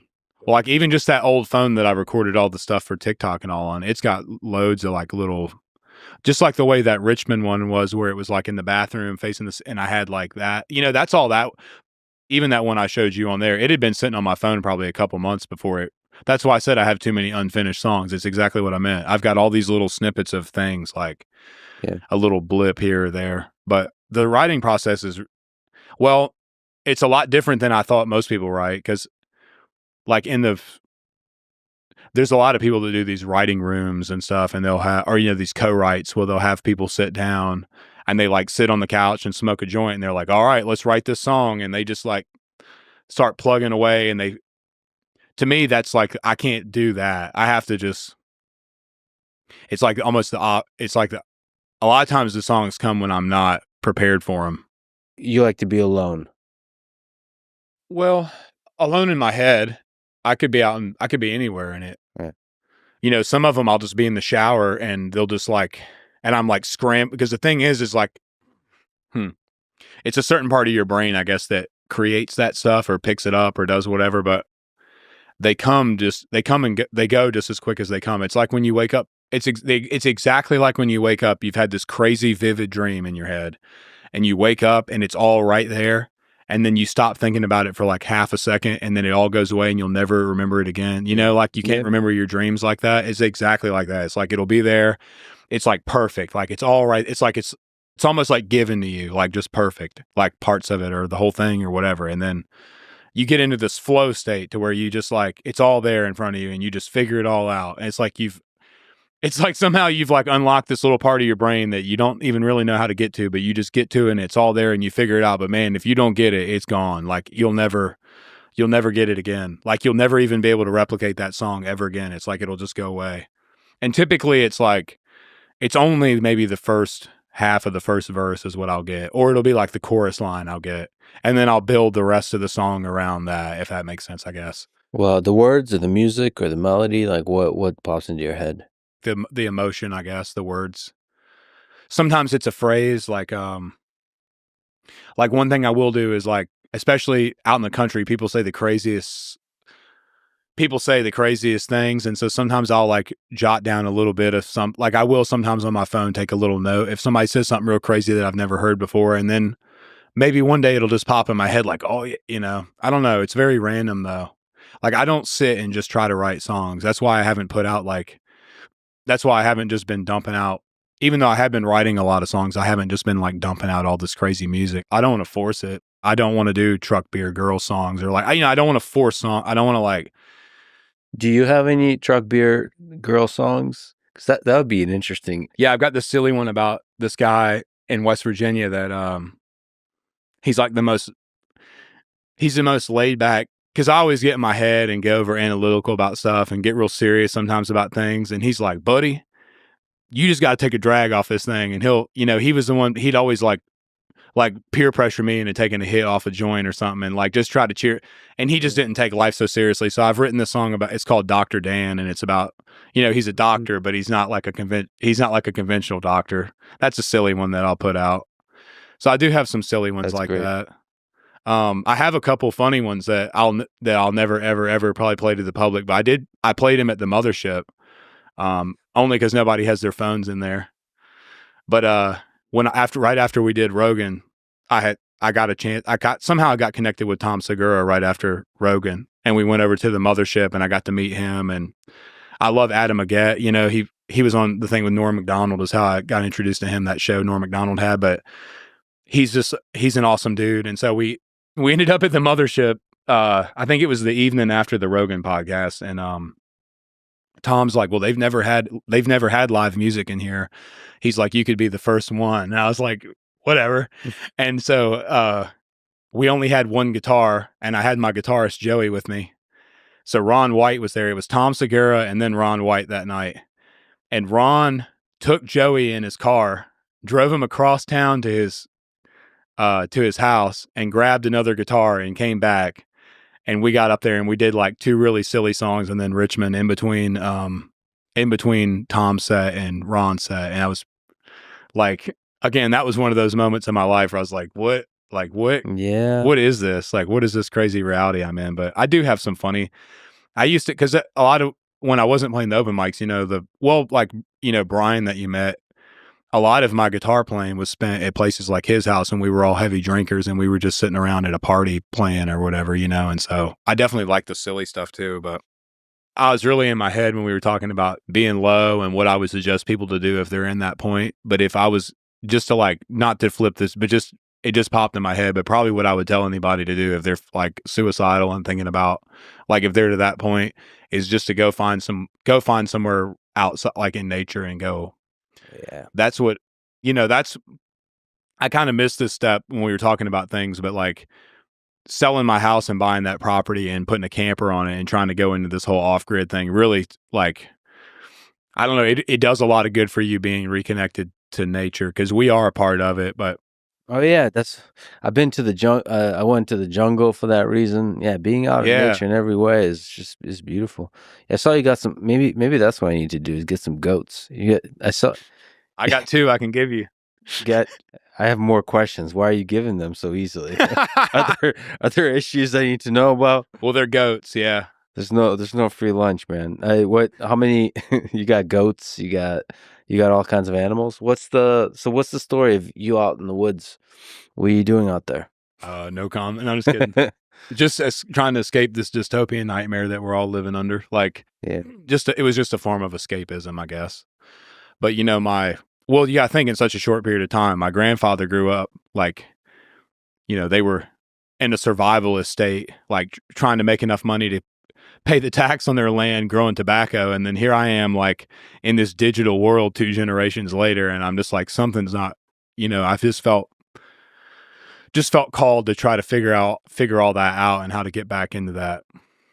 There's such a purity to, man, if you raise an animal and kill it and eat it, like, and I'm not talking about like Ted Nugent style, but just like, raising meat birds and pigs and stuff, and having the ability to put those in the freezer and cook them for dinner. Like, Oh yeah. they taste so much better. But it's just, I don't know how to describe it, but it just brings me joy. Being able to grow stuff, and even just flowers and everything else, just watching stuff that's alive like that is just such a, what we're doing now is I've bought this permaculture farm that hadn't been operational in like 6 or 7 years. And, they did a lot of herbs. They had a big orchard, blueberries, but, my dream there is to create this space that, that's like the optimal place for humans to go to fix their mind. So like what's the animals and the food that I can have there, and the trees that I can plant, and the certain types of wildlife that I can bring in and attract, like the noises and the sounds and the smells that are optimal for a human to be in order to like fix whatever it is, I had the opportunity to meet Robert Kennedy Jr. early on with all this. And, he actually came out to my property and all, and we talked, and I think the idea is that we're going to launch this kind of like healing center thing out there. Once they get through all the mess that, like, they got their hands full a little bit right now with things, but whether I go that route or not, it's like, that's my goal, is to basically create a place that people can go and like, and fix their mind and find the optimal thing. We've got laying birds and meat birds. So we get our eggs and meat, and then, we've done pigs and sheep and goats. And then I'm going to start with I'm going to get cattle in the spring. So we'll start doing like Wagyu and Angus and playing around with, and I want to get some funny stuff too. Like, large animals have a lot of, there's all these like large animal therapies out there for mental health, like with vets and stuff. It's just something really relaxing and rewarding about being in that space. What do you find out there in nature that you can't find anywhere else? Can't find in the quote civilized world. Well, everything in civilization seems so, like, everything we've talked about, it seems so like there's such a level of despair and unorganization and chaos, and just like, and all these like terrible parts of life that seem like so unstructured and just so uncertain. But in nature, everything is certain. Everything has a system. Like, even on the microbial level of soil, there's this like intricate system, and soil fixes it. Like, the bacteria fixes the soil, and like and you can grow certain types of plants to restore certain types of nutrients, and then that can grow certain types of trees, and then that can bring in certain types of birds, and it's like this whole big nature is just this whole big beautiful system, you know? Like Earth is just such an intricate, complex system that is structured. And although there is chaos, there's literal tornadoes, you know? Like the metaphor we were using earlier. Like there are literal tornadoes in nature and other things, but there's a piece about observing the structure there. And to me, it just helps remind and restore my faith that there is something bigger than me that, like, yeah. And there's a spiritual side to it that I don't know that I can really correctly articulate, but man, sitting out in the woods with some creek flowing by you and just sitting in stillness, like where you don't hear anything. There's no traffic from a road. There's no, you're just there in stillness and just watching the earth do its things. Just, I've gotten a chance to spend a day and a night alone deep in the Amazon jungle. That's like my dream, man. God. You basically take the woods and the creek and the quiet. Let's put that like a 3 on a scale of 1 to 10. The Amazon jungle is like an 11 because you're not just listening to the creek. You're listening to like a lot of different species of animal having sex or trying to kill each other. And you're just like birds, monkeys, just everything. And the floor full of insects. Yeah. Bigger kinds of ants murdering smaller kinds of ants. It's an orchestra of insects, but it's quiet in the sense that there's no machinery. The really dark thing about the Amazon rainforest that sometimes, depending on where you are, you'll sometimes hear in the distance the sound of a chainsaw. You'll hear it pierces the day because like there's just no machinery anywhere around, but once you hear it, it is like this undeniable symbol of what human civilization does to nature. It pains me seeing woods getting knocked down and residential subdivisions taking their place. Like the monkey part of my brain wants to just go burn it all down. Like it's just like not good. Like I don't know. I just instinctually observe it as being not good, and I don't know exactly how to describe it. But I'm with you. Like that was, like I said, that's why I felt so compelled. I mean, I had this little house that I had maybe a little bit of equity in, and it was in 2019, and the housing market was up, and I was like, I sold our little house and got that. I was able to find 92 acres for like $1,100 an acre, and so I still had to finance it, but it was at least like barely within my. And so that's what we did. We had I was paying $600 a month on the land, and I bought a little camper for $750 off this hunt club in Waverly, Virginia, and drug it up there. And that's what we had. And like went and bought I got a little Kubota tractor for 0% financing and was like cutting, like this property was a mile off the road. So I had to basically like recut in an old logging road and stuff. And you want to talk about putting a strain on your marriage? That'll do it, buddy. Is selling your modest little rancher and doing that. But man, that's when I really started to live. And I think probably that was like the beginning point of the restoration of me, you know? And I feel bad that a lot of people just don't even know what that's like to be on a farm or be out in nature. And I can't imagine just living in a suburb or a city your whole life and never getting to experience that. You know, it's good that we have all this technology. It's great. And like the science and the innovation is important. And even the fact that you can go on YouTube and look up how to do almost anything is important. It's just that there isn't a clear definitive line between what's beneficial and educational and what's predatory and harmful. And so it's like, it happens to me all the time, but I could go on YouTube and look up how to change the brake shoes on my truck or something. And if I click on a short of somebody doing it, I automatically go to the next video, and I may be 3 or 4 videos deep before I'm watching like, some lady throw a pie at somebody. And then pretty soon I'm like, wait, I'm changing my brake. That's the only issue. And then you're just doom scrolling, and it does something to your mind that just completely takes the humanity away. Yeah. It's really horrible. Like that dopamine thing does something to my mind that I hate, which really is the opposite of nature. Like the feeling I remember being out in nature, and not just a hike. A hike is good, but like for prolonged periods of time, several days away from the internet, away from all that. Yeah. What is that? I don't know what that is, but I don't like what X, Twitter are doing. I don't like what Instagram is doing. Whatever that is, I don't think that's good for the soul. I'm Yeah, not well, sure. it's emulating things that we need to be healthy humans, but it's just like feeding it visually and audibly to us, but it's not giving us it's giving us the instant gratification of it, but it's not giving us the long-term pleasure or fulfillment of it. Like I said, like, and the beauty is we're in this weird period in time, like it's a breath of time that we're in where we are able to conceptualize and observe what life was like in that transition point that's got us up till now. And we also have because in order for all this to continue to evolve, like like even with AI, like it needs us more than we need it right now still for a very short period of time. But we have access to nearly all the information that the world has theoretically, but we also still have the perception and the memory of what life was like before it. And so this is like a very short window of time, like a breath of time where I think we can find a way to like incorporate this into normal life. But I think like if that breath leaves us, like I don't know, I think it's I truly believe it is irreversible. And I think like, and that's just going to be the end of us. And it could take 2 or 3 more generations to get to that point. But like I think like, why don't we find people that are way smarter than me and look at all the things that trend on social media, like the videos that everybody watches.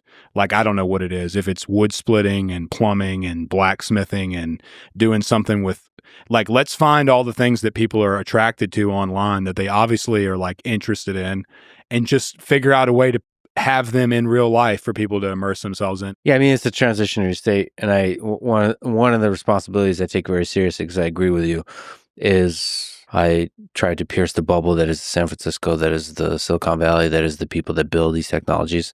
They often live a bit in a bubble. Yeah. That said, the people that criticize tech folks also live in a bubble. Yeah. And to sort of, first of all, piercing bubbles in general is good for people to get along, to understand each other. Because people that say all technology is evil, unfortunately, technology, even if that's true, which I don't think it is, it's coming.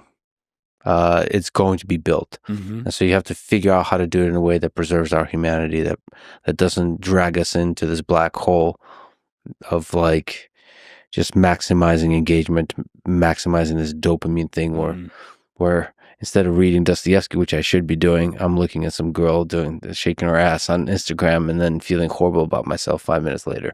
Yeah. That at scale is what seems to be happening.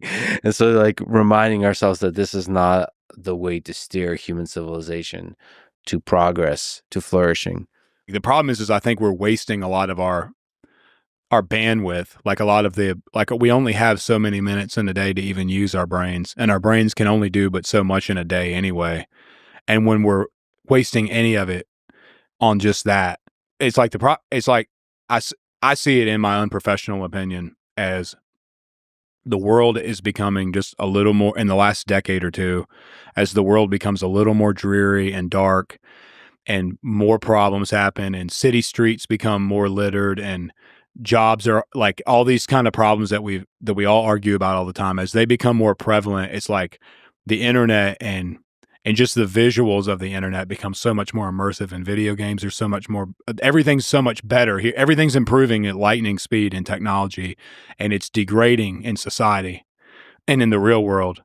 And somehow there's got to be a way to find a balance there. But right now it seems like as technology becomes more immersive and addictive and interactive, like the way these algorithms like feed us exactly what we want, and there's so much psychology and just so much research that goes into making them as addictive as possible. It's like the real world kind of sucks. Like, cities that were beautiful and thriving are now falling apart, like, and have all kinds of problems that are being unaddressed and lack of leader. It's like there's got to be some kind of way, but it's easy for us to feel more and more inclined to escape into the digital realm, because the digital realm is becoming more fun while real life is becoming less fun. And there's got to be some kind of way to balance between the two. I'm with you. I'm not against technology at all. I think evil most certainly existed long before there were computers, like, and in even more treacherous ways. Like now we have the ability to do, like I said, we're in a very temporary state right now in 2025 where we have access, where the general public has access to basically all the information there is, and artificial intelligence, and just immense, and the ability that like a guy can just set a bunch of cameras up and start doing podcasts and have just the, like, even just the fact that that your platform could be created is like immensely powerful. It probably never existed in world history up until now. But we also still have, the problem is if we just keep going without being careful about losing the real world aspect of it, is that like at some point we're just going to get so lost and so immersed in this space we're not even going to know what we're not even going to know what we're missing out on. You know, all there's going to be is girls on Instagram. Like all there's going to be is that. Yeah, I've been trying to figure it all out. I just did a super long podcast with Tim Sweeney, the CEO of Epic Games, who created Fortnite. He created Unreal Engine, a lot of interesting video games, like revolutionary video games.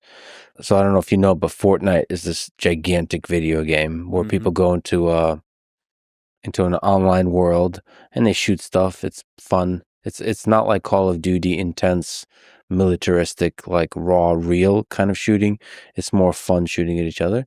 But you know, at first I was skeptical. Like, is that a good way to hang out with friends? But then I got to do it with people that I'm actually friends with in physical reality. Yeah. And you get to hear each other's voice, and you just talk and talk shit about each other together. It's basically a phone call, honestly, with some visuals. It's not about the visuals, it's about the phone call, and it just makes it a little more convenient to connect regularly. Yeah. But I think you do need to remember that all of that only works if you're consistently returning to physical reality. You know, in this case, like taking the quote unquote guy trip, not the Brokeback Mountain style, but just friends, you know, just friends. A trip out in nature together, like dudes on a hunting trip, or just fishing, or just hanging out in physical reality together. It's really a fun. Like, we should not forget the importance of that. You talked earlier about loneliness. I think that got brought up at some point, but I do think that's like that's a problem that's caused a lot of our symptoms, is that we are all like very lonely. Even though we all seem to be so well connected digitally, we are all so lonely.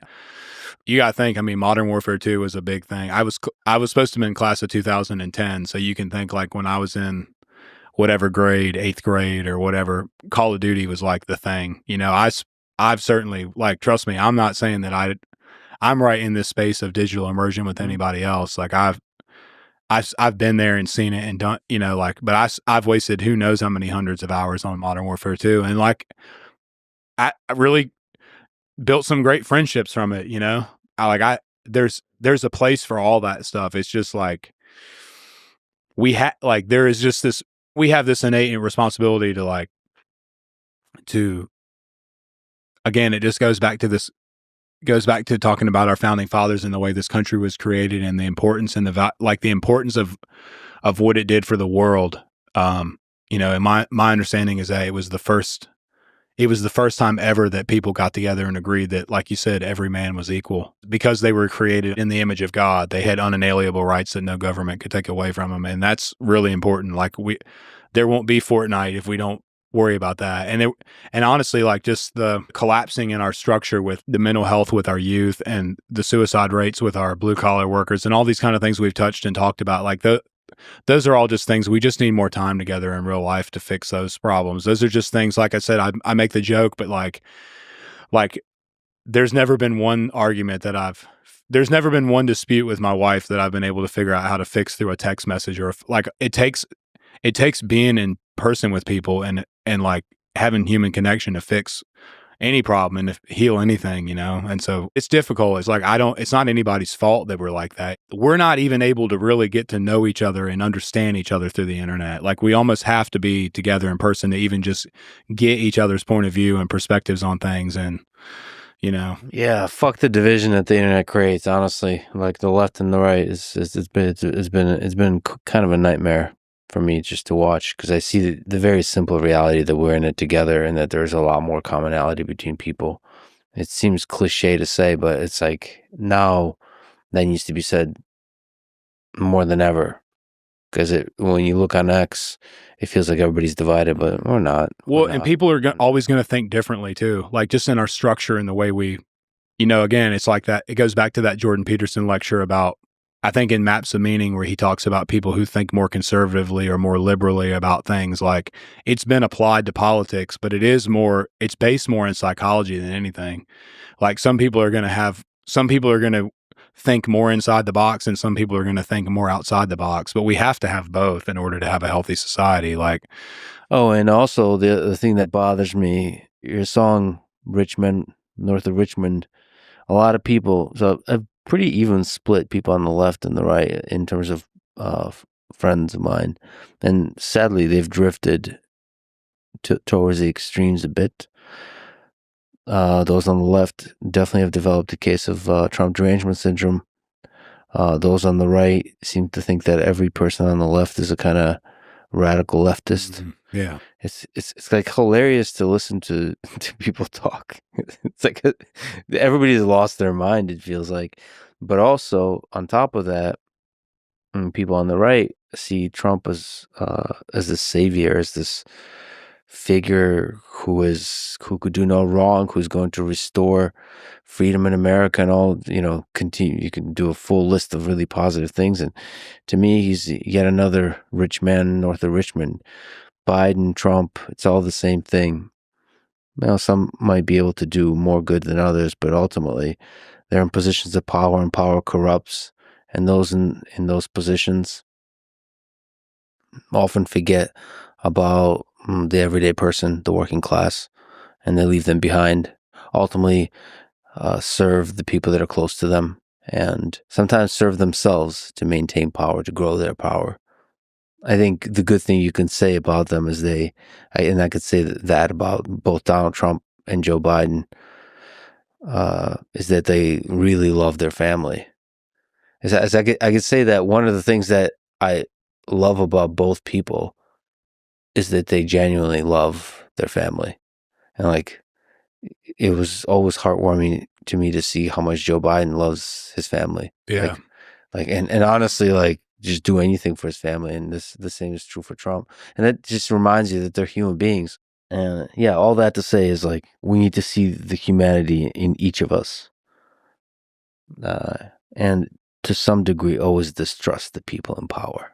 The power that people have only exists because we allow it, whether willingly or just through our own negligence. But I think that's the important thing is like I said, there's always more of us than there will be of them. There's always more nobodies than there ever will be people at the top. And we just have to figure out what to do with that and how to. And I think this is, like I said, a short window of time to where we can still figure that out, I got to ask you about something before I forget. I think I saw on Instagram you talked about a three-legged cat. Is that a real thing? What's the story behind the three-legged cat? The reason I want to ask you that, first of all, I want to hear this story. And second of all, I want to read to you one of my favorite Bukowski poems afterwards. Nice. About another cat. All right, what's the story? I had this cat lady neighbor who's a real sweet lady, but older lady, lives in a single wide trailer, has probably got, I don't know, 30 or 40 cats that she feeds at her house. Nice. It was a rainy Saturday morning. It was pouring down rain. It was like 8 o'clock in the morning on Saturday. It was going to be a great day. And then I hear this lady yelling, "There's this cat stuck in my car." And she's all freaking out and don't know what to do. And like I said, my wife's a veterinary technician or whatever. So she's got a little bit more sense about animals than any of us. But we go over there and the lady's tried to start her car. And there's this kitten that was up under the hood. And she started the car and the cat, basically, it basically almost ripped its whole front leg off already. There was just a little bit still attached, like some tendon or whatever. But the leg was like wrapped up under the water pump, like the pulley of the water pump. Yeah. Knocked the belt off. There was no way to save this leg on this guy. It was like, but the cat was like pinned upside down. And so we ended up grabbing we asked the lady if she had like a knife in the house. So she gave us this like terrible looking knife, but it's all that we had. I was like, we were trying to get this done. So yeah, my wife was the one that did it, but we like got the rest of the stuff cut and got the cat out. And I don't know, I just like to spend like, I was like over $1,000 we spent getting this cat's like getting it properly sutured or whatever to where the cat could have a healthy recovery and all. But I'm one of those type of people. Like I couldn't just let I'm not gonna go. They were gonna just go put the cat down or whatever. Yeah. The lady, So yeah, I named her Hop. So that's my little cat, and it hops around. But it was one of those things where, yeah, I don't know. Great example with animals. I guess it's the same way with people. I just always see the best, and I just couldn't. Yeah, I mean that's one of the most amazing things about humans. It's irrational to spend that much money on this cat, right? Because there's so many other cats that are suffering and dying and so on. But that's what makes humans really special. We see that the person or the creature suffering in front of us, and we're willing to move mountains to save that person. Like It's irrational. Maybe it doesn't make sense because the allocation of money and effort might not be correct. Whatever. We just don't give a shit. The reason that we're willing to do it for a cat, like I said, it's just like the thing with the dogs about giving the dogs your medication, but not yourself. So we see all the flaws and all the problems and all the disagreements and all the anger we have with each other, just like you said, your friends on the right and the left and stuff. And like we could show that kind of compassion, and we do. I mean, humanity does from time to time show that kind of compassion, but we could show that kind of like just undeserved, just love, to each other too. Like, and love is like, it's funny, you talked about how both of those presidents, you could say they at least love their family, but love is like, I think everyone's capable of love.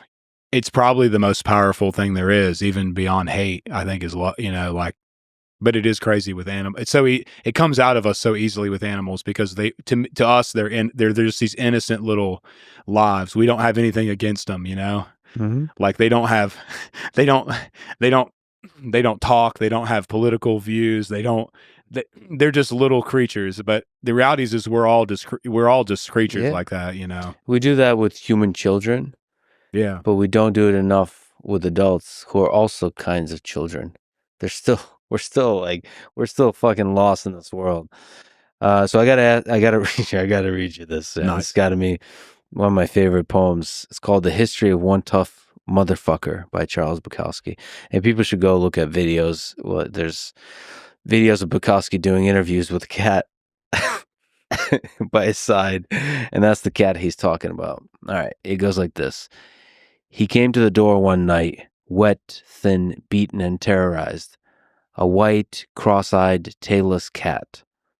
I took him in and fed him, and he stayed. Grew to trust me, until a friend drove up the driveway and ran him over. I took what was left to a vet who said, "Not much chance. Give him these pills, his backbone is crushed." But it was crushed before, and somehow mended. If he lives, he'll never walk. Look at these x-rays. He's been shot. Look here, the pellets are still there. Also, he once had a tail. Somebody cut it off. I took the cat back. It was a hot summer, one of the hottest in decades. I put him on the bathroom floor, gave him water and pills. He wouldn't eat. He wouldn't touch the water. I dipped my finger into it and wet his mouth, and I talked to him. I didn't go anywhere. I put in a lot of bathroom time and talked to him, and gently touched him, and he looked back at me with those pale blue crossed eyes. And as the days went by, he made his first move, dragging himself forward by his front legs. The rear ones wouldn't work. He made it to the litter box, crawled over and in. It was like the trumpet of possible victory blowing in that bathroom and into the city. I related to that cat. I had it bad, not that bad, but bad enough. One morning he got up, stood up, fell back down, and just looked at me. "You can make it," I said to him. He kept trying, getting up, falling down. Finally, he walked a few steps. He was like a drunk. The rear legs just didn't want to do it, and he fell again, rested, then got up. You know the rest. Now he's better than ever. Cross-eyed, almost toothless, but the grace is back. And that look in his eyes never left. And now sometimes I'm interviewed. They want to hear about life and literature, and I get drunk and hold up my cross-eyed shot, run over a detailed cat.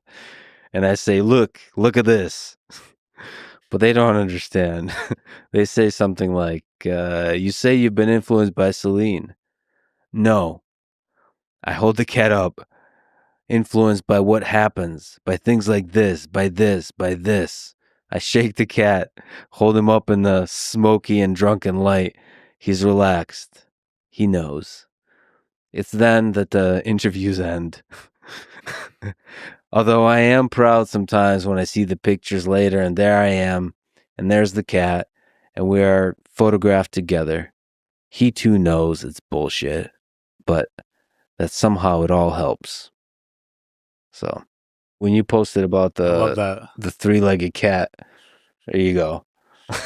And I think of your music and your life story in the same way. It's just been through some shit, just like Bukowski. Neither of you two have been through what that cat's been through. But that's kind of life. That's what it's all about.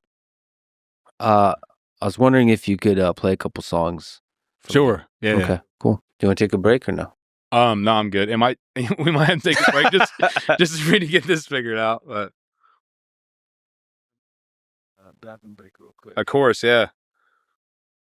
Where is the guitar? Like where? No, like positionally. I think this will be fine. Oh, so ghetto. Call Draven and be like, "Who?"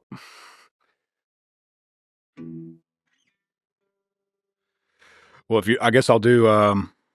If I was going to do anything on here from the older songs that was relatable to everything we've talked about, it'd probably be "I Want to Go Home." Sounds good.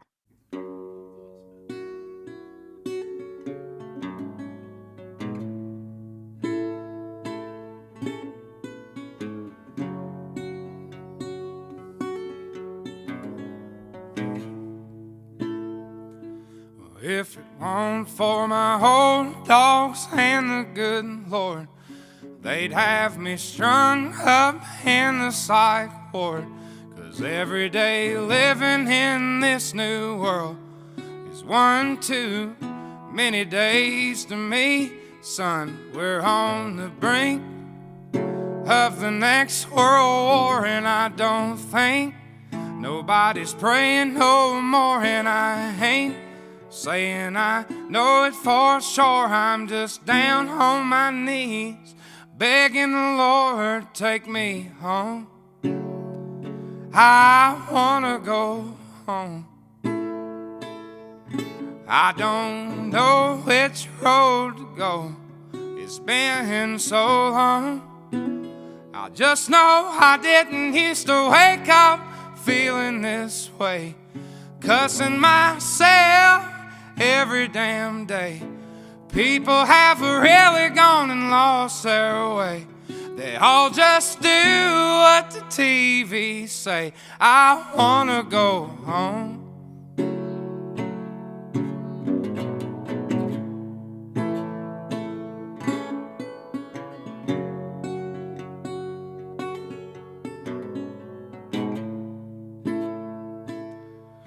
For generations farming the ground, grandson sells it to a man out of town, and 2 weeks later the trees go down. Only got concrete growing around, and I wanna go home. I wanna go home. I don't know which road to go. It's been so long. I just know I didn't used to wake up feeling this way, cussing myself every damn day. There's always some kind of bill to pay. People just doing what the rich man say. I wanna go home.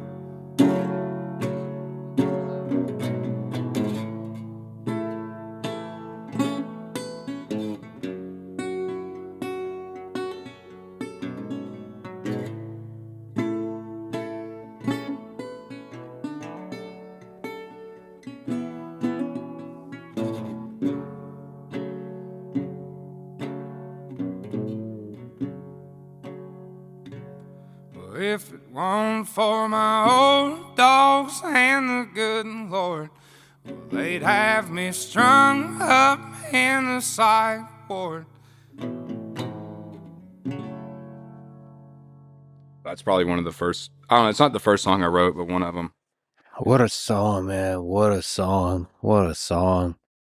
What's the story to that guitar? Well, the guy who made this like saved my butt because everything blew up, and I was playing that little Gretsch resonator that's in all the original videos, Yeah. and my wife had got me that off of Amazon, I think, or something for like $300 or $400. It's like just an entry level like import little Gretsch, and the pickup never would work right in it, so this string wouldn't work when you plugged it in. Mhm. So here we are, everything happens all at once, and we're trying to do these shows, and like, you know, I think the biggest one I did. So basically, what I ended up having to do was I bought one of these suction cup rigs that sticks right here, and the mic goes down under here to pick that string up. And I Okay. we played like I think the biggest show I did with it was like 10,000 people, but it was enough to where I couldn't be doing a $300 guitar with a rigged up thing on it anymore. It just wasn't going to work. So this guy reached out, and Gretsch wouldn't help me with my Gret. Like, you know, there's no way to really get a hold of them because they're such a big company. I finally did get a hold of Diane Gretsch, and she's like really nice. And so it's nothing personal against Gretsch. It's just at the time I couldn't get a hold of them. I figured I would have been able to because like everywhere sold out of that Gretsch model when the song blew up, you know, like it was a real pop, but I couldn't get a hold of them. So this guy, Beard Guitar, Paul Beard in Maryland, he reached out, fixed my Gretsch, and then gave me one of these and made it with but it's all handmade and all. It's like,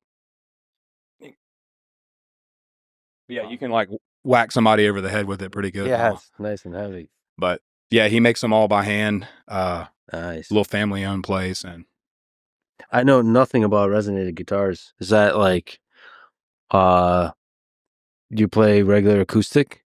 yeah, it's just basically a regular acoustic. It's just a full step down is the only difference. I've just got it tuned all the way down. Is that it? Because there's also like this whole vibe to it. Oh yeah, well the body's different, so you can see it's got like a solid, you know, instead of it being a hollow body like an acoustic, it's got that. It almost looks like a hubcap, that black. And like plate. all the chord, that's all the same. Mm-hmm. It's just a step yeah, it's down. just the same. Yeah, I wouldn't be smart enough to play anything special. Like it's just a regular old guitar. I don't know. There's a different vibe to it. Yeah, well, It's I like somehow that. cooler. Well, the old, I'm real fond of like the older music, like so like where all my family's from. So my dad was adopted, so I don't have any like Lunsford's not really even a real last name to me. They're all just, it was just my grandparents that adopted my dad. So all of my family's Ingle is like Ingle. That's like that's on my mom's side of my family, and they're all from this place about 20 miles from where like the Carter family was from. Mm-hmm.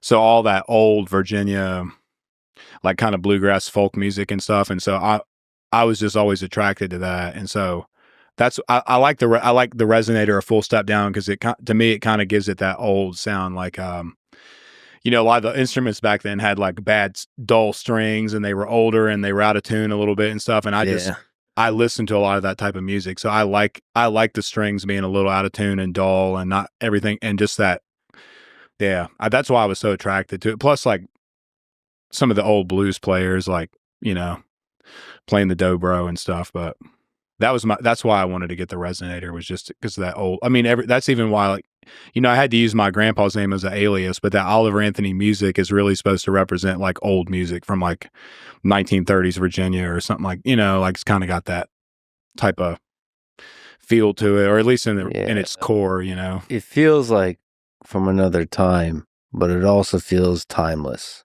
It's also that my music catalog is so limited, like of what I listen to, that a lot of what's in my head, like as you think about when you're writing songs and like coming up with chord progressions and stuff, whether you realize it or not, it's all being influenced off of other songs. So when you only have a lot of older music and like a little bit of metal and stuff in there, it's like there's not really a whole lot. It's like that, you know. It's kind of going to sound that way, I guess, just anyway, because that's what's in your head already. But so you're gonna go out there a little bit this year. What are some things you're looking forward to? You're gonna travel a bit. You're gonna play a bit. The idea is to go to a town like, let's just use Iowa as an example, instead of the big city in Iowa playing at the venue where everybody books, let's find a farm field 45 minutes outside of that big city, figure out the ingress, egress, the security, find a good promoter that can, like a show organizer basically, that has experience to where it's still professional and it's done correctly, but establish like a new venue space that can't be put under contract by a monopoly, that any artist can go play, like without, like if all these musicians are sick of Ticketmaster and Live Nation, then let's just start playing in fields and on main streets and set these venues up and establish them correctly and professionally to where they exist as their own space. And then imagine the economic impact that would provide to a town that otherwise would never have, like, and imagine what you want to talk about trying to give blue collar people like some hope or give them some relatability or do anything for them, like bring a big band to their town that they would otherwise have to drive an hour and a half somewhere to see and couldn't even afford the tickets to start with. Like my tour last year, pretty much every show we did that was mine had a $25 ticket option, and everybody scoffed at that. And I was basically like made fun of for that by people in the professional space, even people I was working with. They just thought it was so stupid. But you know what? There were people at my shows that came up and the kids were wearing hand-me-down clothes and like you could tell they didn't have any money, and they said it meant a lot to them that they could come and that there was a $25 option. And so, and I'll continue to do these shows like this to where any band that wants to come play the show, all their expenses are covered. And I'm sure there's some kind of tax write-off component to them for them, but basically they can come in, do the show, help bring in a crowd. Like I'm taking the risk setting the venue up and establishing it. The venue will be owned or managed by either the town or the farm or whatever, but it'll be in a nonprofit, and then that space will always exist for people to rent. And the idea is just like, man, imagine if I could do 20 of these a year, even if that's all I can get done. Like that's 20 places that will always have music and will always have a center where people can go, like, and build this sense of community we talked about. Like it's almost like a sanctuary, if you want to call it that, but it's just a space that can't be perverted by corporate America, and just a place where people can go and like do all these things that we want to do. What are you excited for this year? Obviously you're going to travel overseas, and sounds like you got some other cool stuff you're going to do. Yeah, I'm going to see some world leaders, hopefully not end up in prison anywhere. Part of that, honestly, I'm excited, like India, to see the same humans, but in very different parts of the world. I'm not a travel guy, but I love seeing humans, that there's like a lot of us humans all over the place, and they're very different, and they have funny accents and just funny way of being, So I'm excited to take it all in because I fundamentally love people. Yeah, man. Like I would definitely say if you're ever over towards Virginia or West Virginia, either one there, like, yeah, it'd be cool to spend a couple days out in the woods or a day out in the woods and do. I'm really new to the whole psilocybin thing, but I have tried a few smaller doses of it actually to help with being up on stage and all. And it's an interesting thing, but it's great. Yeah, definitely the dogs and the woods part. I got you on that. I would love to join in. I mean, I've taken mushrooms a few times. And listen, I usually just love everything anyway, but with mushrooms, you just love it a little bit more, like, especially out in nature. When I look out in nature, I'm just in awe of how incredibly beautiful it is. And just I could stare at a tree for hours.